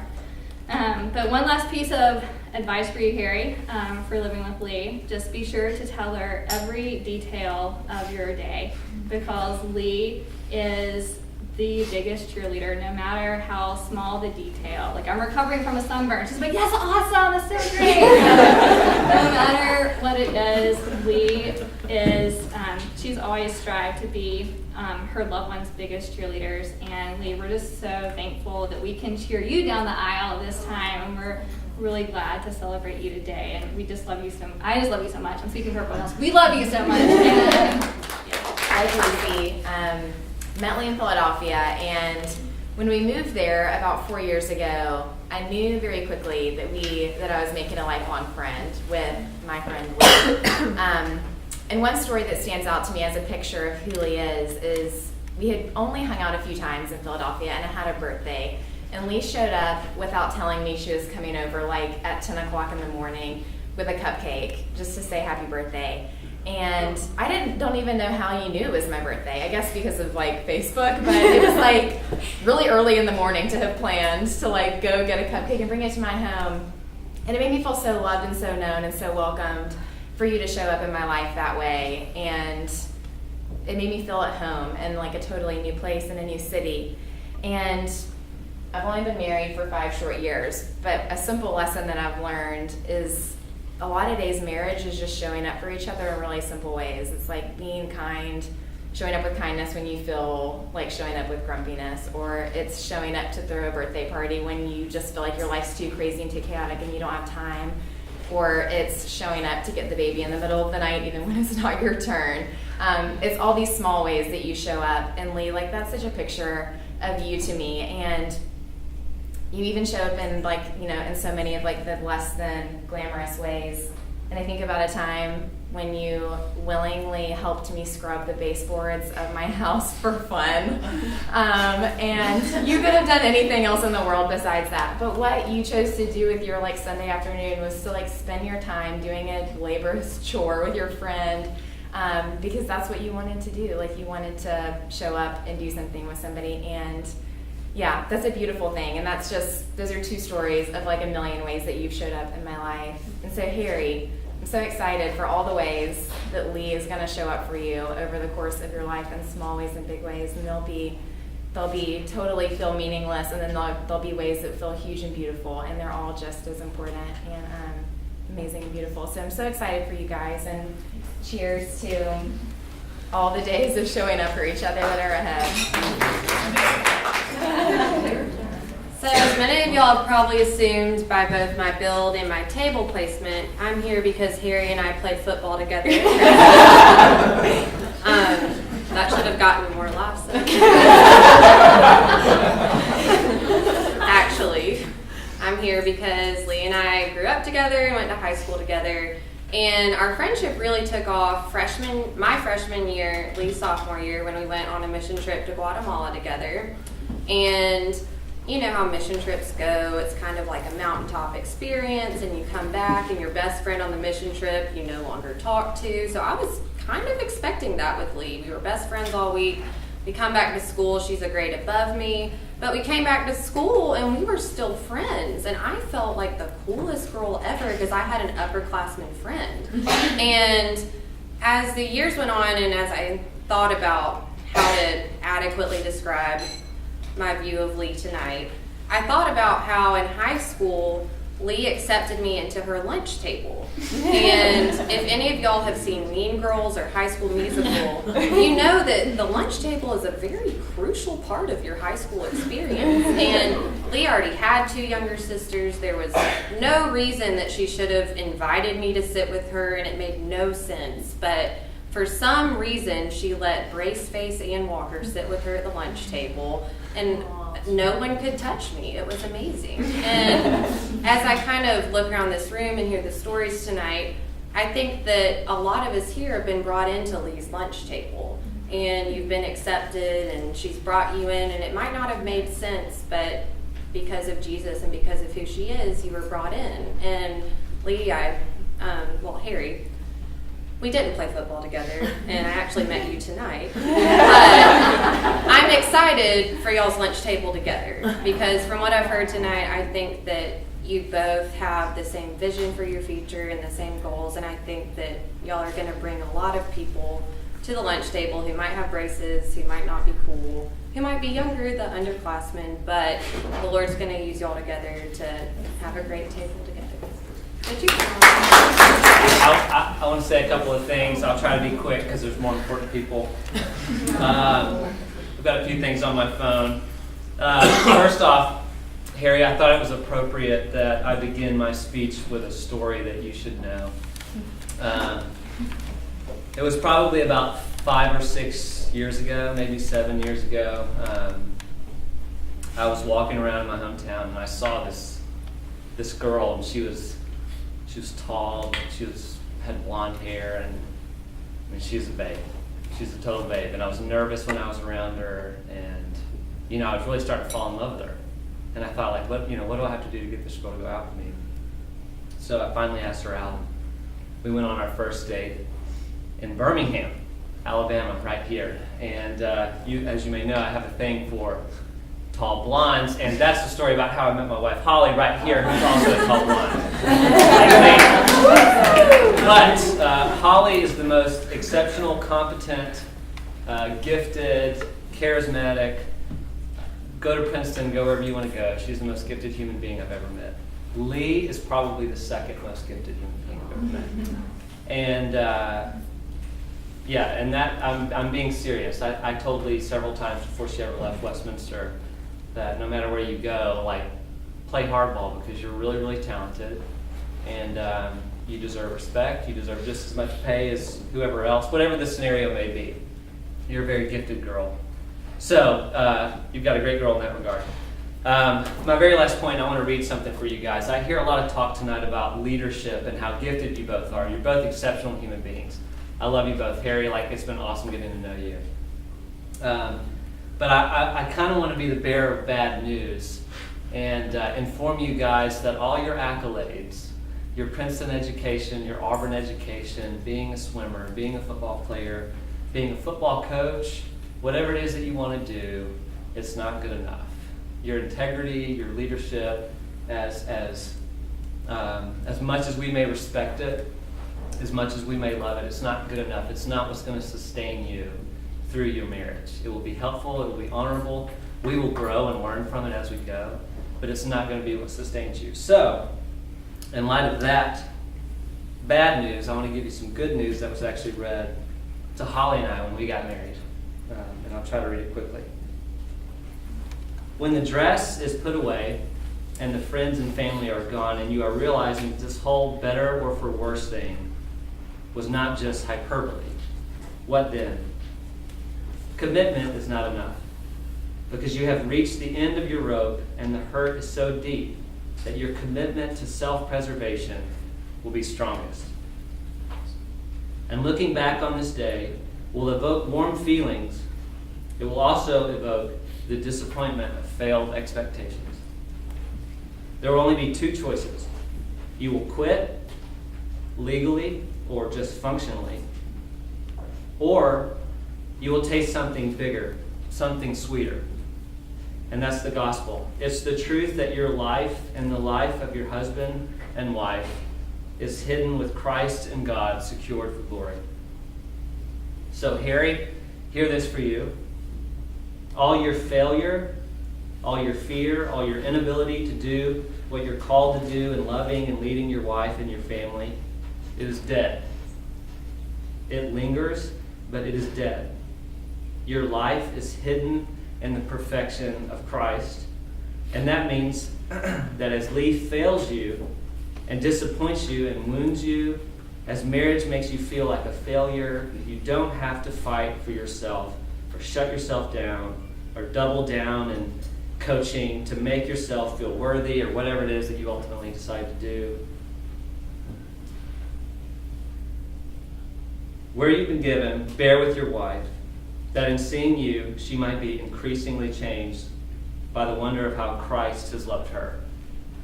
And for Leigh, hear this for you. All your insecurities and fears and weaknesses that push you to fight, not to trust Christ, that push you to fight, not to trust Harry and close yourself off. They're dead. They linger, but only as a corpse. No power, no life. Your life is hidden with Christ. His victory yours. And that means that as Harry disappoints you and fails you and wounds you and makes you feel alone, you don't have to tear him down and speak harsh words to him. Wear what you've been given. Bear with your husband, that he might be increasingly built up into the picture of Christ for you that has been raised from the dead to be. So those were some words given to us on the day of our marriage, and I hope that even in the midst of great accomplishments that you guys have made and the great friendships that you've built and what you mean so much to us, that you ultimately rest in Jesus, who's the author and perfecter of anything that we do that is even remotely good. Now, so here's the toast to Harry and Leigh. All right, I will also try to be very quick. I know Mike and I will both go quick, but I couldn't go through tonight without saying anything about Harry, because I love you, brother. You're a brother to me. You mean a lot to me. So just had to tell you how much you meant to me. I wanted to start with a story. I was trying to think of a lot of the experiences that we had at school together, and just one kind of stuck out to me because it was kind of between me and you.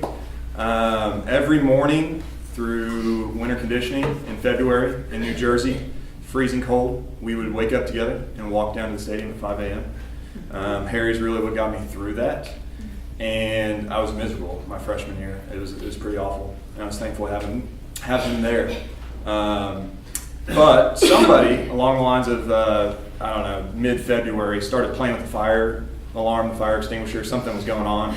I don't know if somebody was burning popcorn at 2 a.m, but the fire alarm goes off, and we wake up, and it's like freezing cold. There's sleet. I mean, it's freezing on the ground. I come out, and I got my shoes on and my jacket, and I'm looking around for Harry. I'm kind of standing where we always met to walk down, and he comes out, and he is shivering, and he didn't put any clothes on, and he didn't put any shoes on, and he's standing out there with everybody from our dorm room, and he is freezing cold. And I was like, man, what are you doing?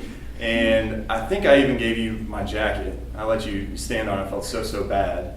But I just remember we shared some really intimate moments in that dorm room where you were always there for me, and I really appreciate it. And I'd like to correct Chase that he was not the only one that shared a room with Harry. We were bunkmates sophomore year after that. But I think after 4 years at Princeton, he eventually learned to wear a jacket and shoes outside. That's what a Princeton education will do for you.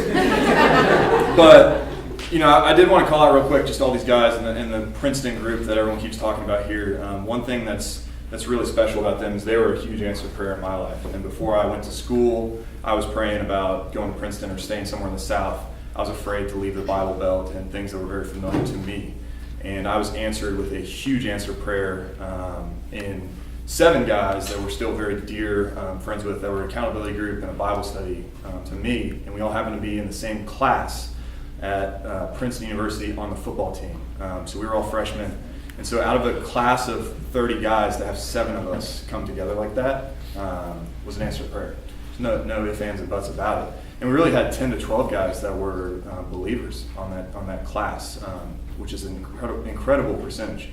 But Harry and I, we were always really close. He shared a couple of things with me. Like we would always kind of finish each other's thoughts. We could look at each other, know what we're thinking. And he loved classic Garth Brooks. The Red Strokes. Promised him I'd sing a little bit. So but the things about Harry that people have kind of alluded to that he really excelled at are, one, leadership. I remember from the very beginning sitting down at FCA Bible study freshman year with seniors and people like Adam Berry and leaders on the team, and you're a freshman and you were leading people through that already. So Leigh, I know he's going to lead you in your marriage. And the second thing is people always rave about Harry's incredible memory skills and his intelligence with certain things and names and dates and things like that. And that's why he's a great person to talk to on the phone. He'll ask you about random things that you think nobody would ever remember. But he really does it because he's intentional and he cares about you. And he cares enough to remember the things and the little things that seem inconsequential in your life. He cares about you. So I know he'll always be intentional with you, Leigh. And one thing I just want to share is when I look back on these Princeton guys, it's hard not being around them because they really sharpened me during my time at school. But I think about them, and I think of them as an altar in my life. When I think back on them and the time that we shared together, they were an altar in my life that when I look back on their experience with me, they really drew me so much closer to Jesus during my time on campus. And I think it's important to remember those altars in your life. And tomorrow, is a big time up there on the altar. Obviously, tonight, tomorrow, all these experiences are going to be a huge altar in your guys' life for many years to come. And so if I had 2 pieces of advice that I were going to give you guys, it's 1, don't let the sun go down in your anger, ever, between the 2 of you. And then 2, remember tonight, remember tomorrow as an altar in your life to what Jesus has already done, to that meeting in Dallas, and to everything that he brought together, the years of just wondering and crying, and I know it from my own life, and I look back on our day when we're struggling, Sarah and I, and I think back on those altars, and that's why God designed altars, was to help us through those tough moments. So remember those altars, and Leigh, I think what you've heard tonight is that Harry has been an answer to a lot of prayers in this room, and he's a great guy, and he has been for a long time. And so I know you're a lucky woman, but I'm looking forward to getting to know you over the years. Looking forward to my wife getting to know you and spending time together on vacations and future, maybe Chase weddings, if that would ever happen. Maybe. But really excited for you guys, and love you both. and wish you guys nothing but the best. So. Wow, okay. Man, what a night, right? The stories, just everything about it's been great. I'm Mike. I'm also one of the Princeton gang. I'll try to keep this one PG, Chase. So I went to Princeton with Harry, played football, lived, I don't think we ever roomed together, except for the summers. We roomed together over the summers in kind of a weird monastic setting. It was bizarre. But I got to spend a little more time with Harry after Princeton. We split ways after we graduated. I went down to Knoxville to law school, and Harry went on to try his hand at professional football. So I did my first year at UT. Harry bounced around to a couple teams. Fast forward to a year. I think it's August 2012 was when it was. I was gearing up for the second year of law school. It was probably 5 or 6 days away. I get a call. It's Harry. He had just gotten cut by the Cowboys.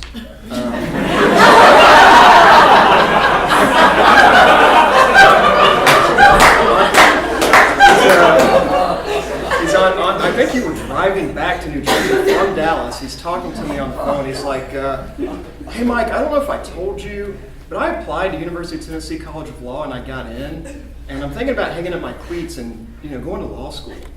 And he's like, you care if I crash with you, come down there and crash with you in the next couple days? I was ill prepared is probably an understatement. If I could picture it, I lived in a 600 square foot, 1 bedroom, 1 bath apartment, probably a third the size of this room. Not the highest quality place. I mean, there was the occasional sighting. I mean, cockroaches, we're talking they were, so, 48 hours later, Harry's knocking on my door with 10 duffel bags. He moves in, and Chase, another correction here, man.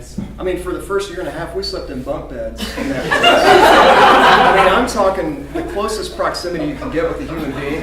We were there. I would wake up with cold sweats, thinking that he was just going to fall on top of me. This is post NFL, Harry. He's 270. We are on bunk beds that I think I got at Walmart. So we spent 3 years in that place in 600 square feet. And just in that close proximity, I mean, you really get to know someone, probably more than you want to get to know someone. This was probably the farthest apart we could ever get. This right here. So you really get to know someone's peculiarities and their oddities and their weird things, and Harry's got a lot of them, so there was a lot to get to know. But I did, and I don't want to say I was one of the first ones to kind of know, because obviously the uncles knew pretty early. But knowing kind of your weird things, I picked up on the fact that we were going to be here today pretty early on. And there's really 2 moments, I was driving down here, I was thinking about that, 2 moments that popped into my head about why I knew we were going to be here. And the first one happened really early on. Harry leaving law school and post law school for the first year, so he went on a good bit of dates. I mean, I wouldn't say above average, but a good bit. And a little known fact about Harry, out of all the guys I know, he's probably had more girls ask him out than any guy I know, which is incredible. I mean, it was 5 or 6 in a row at one point in law school. But living so close together, every date that Harry went on, we kind of, we would talk about it. Hey, how'd it go? What happened? Did you get a feel for her?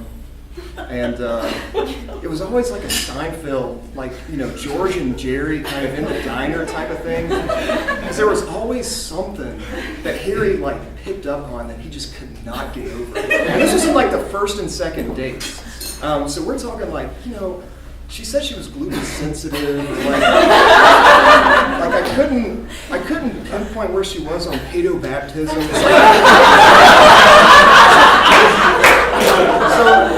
after the first, he was a one and done guy for 15 girls in a row because he just couldn't get over one thing. And he's like, know he's going down to Dallas. I know Chase has set him up on this date with Leigh. Everybody's talking about it. We're just texting back and forth. It's a huge deal. So I called Harry soon after, and I'm like, so man, how'd it go? And he was like, it was pretty good. I mean, yeah, it went okay. Is that it? And there's nothing. There was like no weird laugh. There was no like she didn't like eat her burger with a fork or anything. It's like no. I mean, he was like there was nothing. There was like that one thing wasn't there. It's like okay. I mean, the wheels started turning. I kind of got a feel like right then that something was going to happen.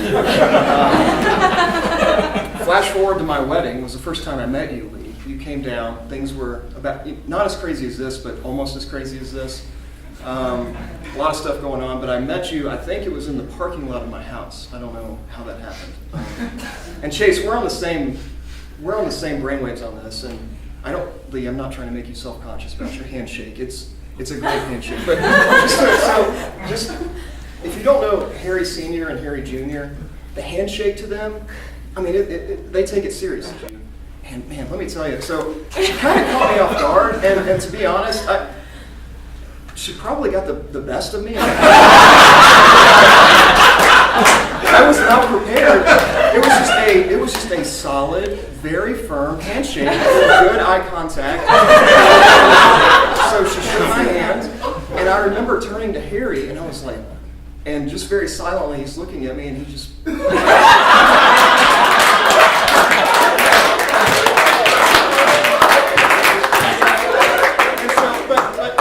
More so, then you rode with me when we dropped Leigh off at where she was staying, and I said, "Harry, what about that handshake?" And you're like, "Mike, it's one of the first things I noticed." And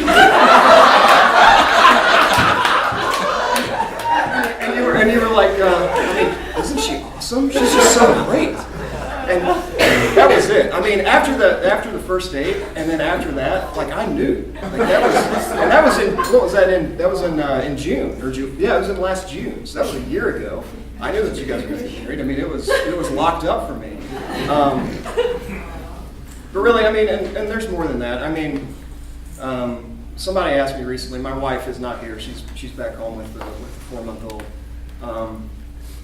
And somebody asked me recently, like, how did I know when I wanted to marry Katie or that she was the right person for me?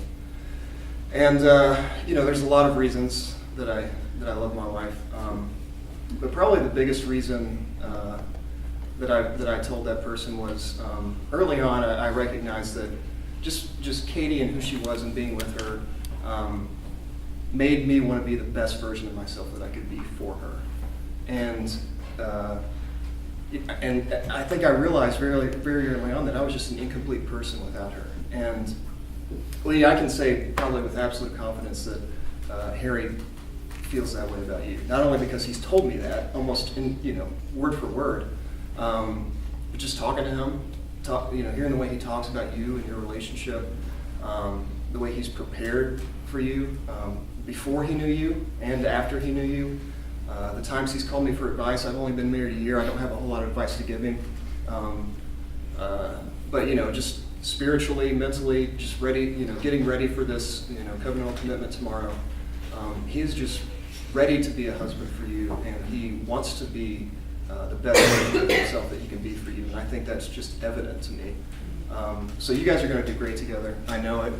I'm excited for you guys. There's a lot of ups and downs. You might have a honeymoon baby like we did, so who knows what's going to happen. But I'm excited. I'm excited to get to know you a lot more, Leigh, and get to hang out with you on these vacations apparently we're planning. So good luck to you guys, and you're going to do great. And I don't have a glass, but Annalise, and we're going to go up together because we feel like we have a big part in the story too that people have left out. So I know Chase claims a lot of it, but I'll never forget.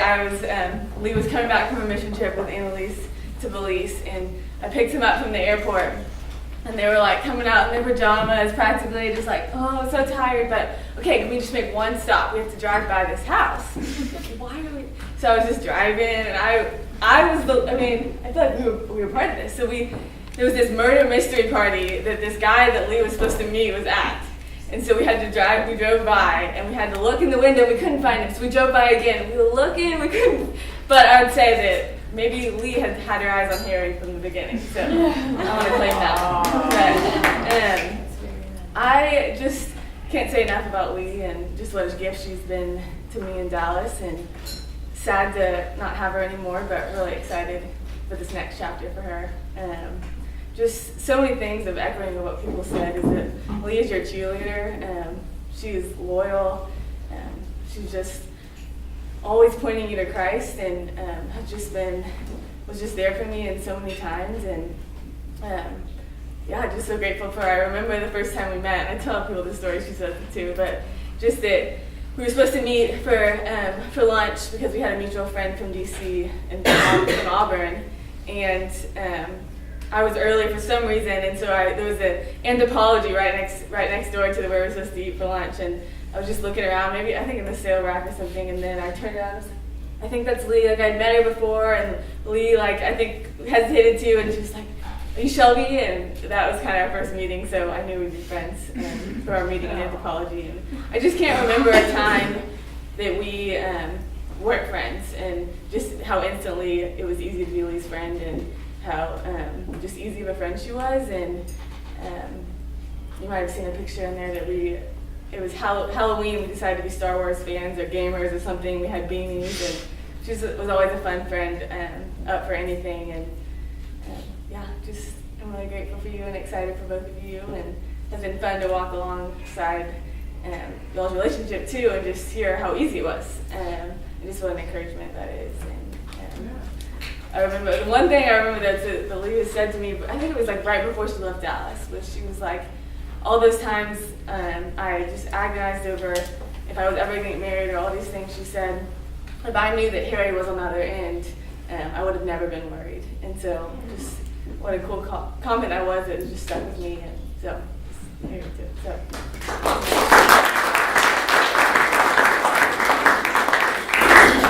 I just want to go off what Shelby said. On the mission trip to Belize that Leigh and I were both on, that was kind of, I think, her rock bottom of, I'm done with boys, I'm so over it, they're the worst. And then we come back, drive by the party. The next day she meets Harry, and then the next night we were at dinner, and Leigh was like, I think I'm crazy, like I think this is it, I think I'm crazy, I just met him one time, this can't be it. And I was like, I think this could be it. And then later that night he called and asked her out. Of course I spilled it to everybody at the party, so everyone knew they were going on a date. But ever since the two of them met, ever since I've known Leigh, and I'll back up and say I don't know what I would have done in Dallas without Leigh.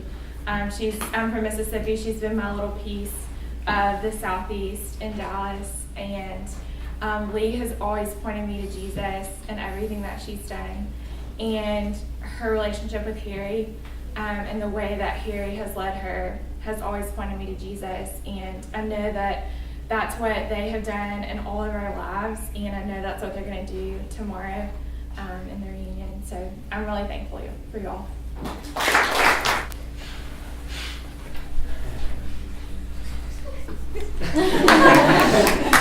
When I was in 7th grade, it must have been about the year 2001. The internet was really starting.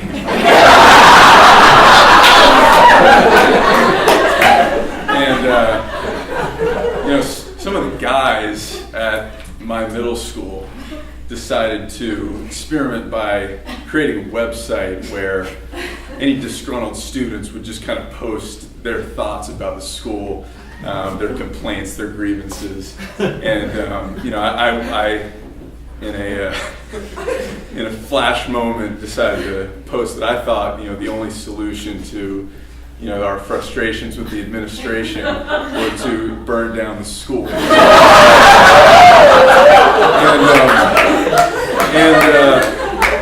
And it was interesting that the principal, the superintendent, and the local police force didn't get the sarcasm. And I guess the interesting thing about that is I just never, ever envisioned that it would come up at my rehearsal. But it did.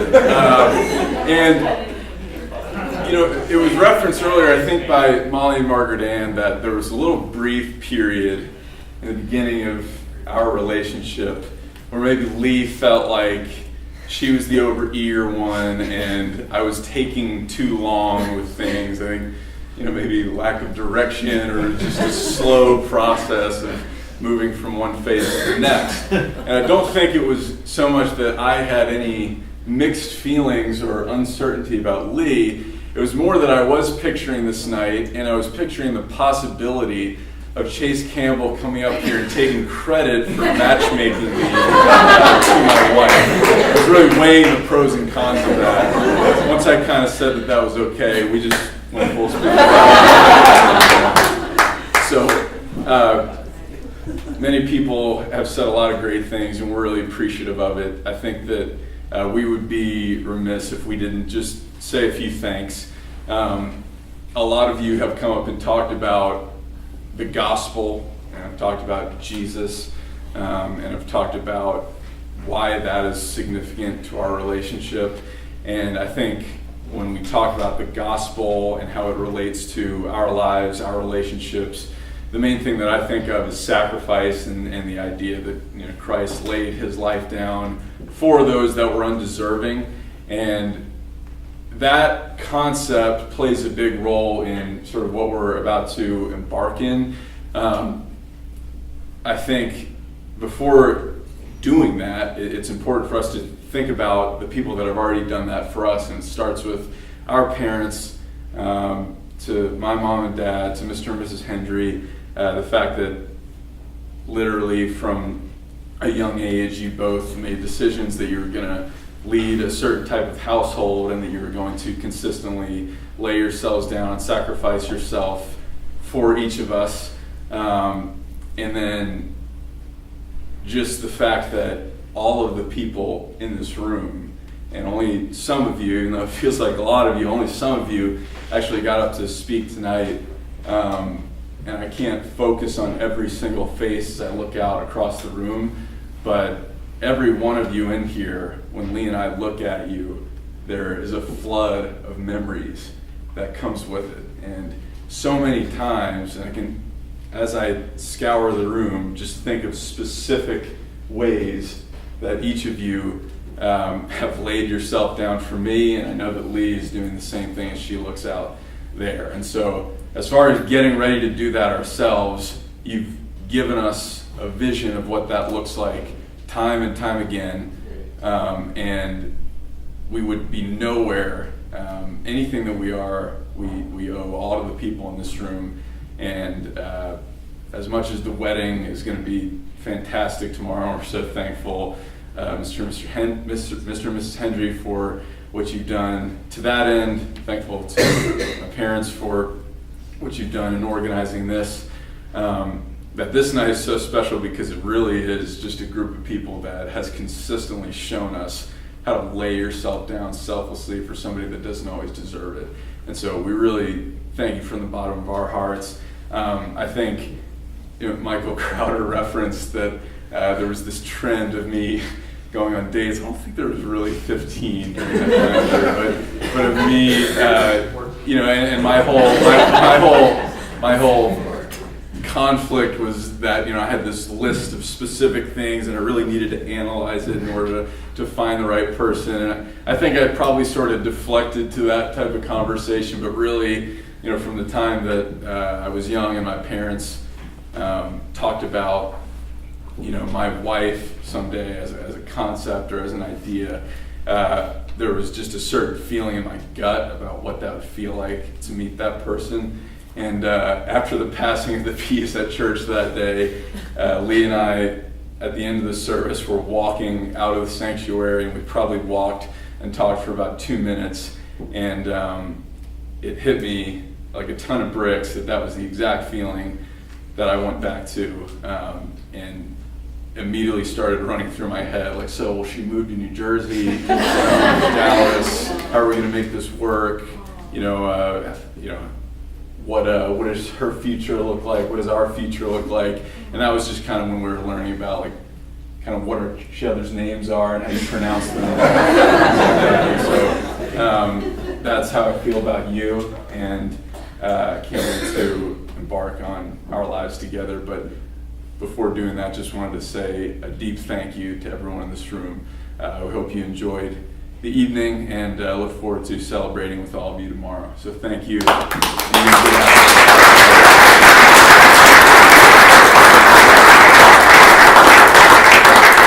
Lee's just going to say something.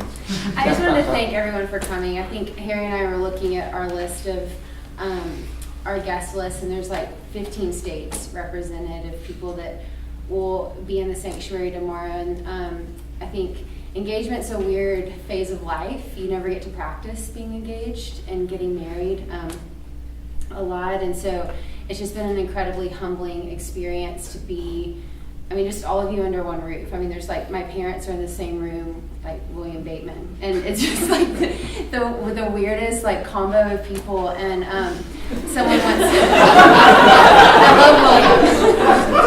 He's the first one to it, yeah. But someone once told me that your rehearsal dinner is the closest this side of heaven will ever be to eternity. And I really feel that tonight. And there's so many people in this room that I don't have an incredibly dramatic testimony, but I think the people in this room have loved Harry and I so much that we do get to do this tomorrow, and we get to worship together, and I'm just really happy and thankful that you're all here. So thank you.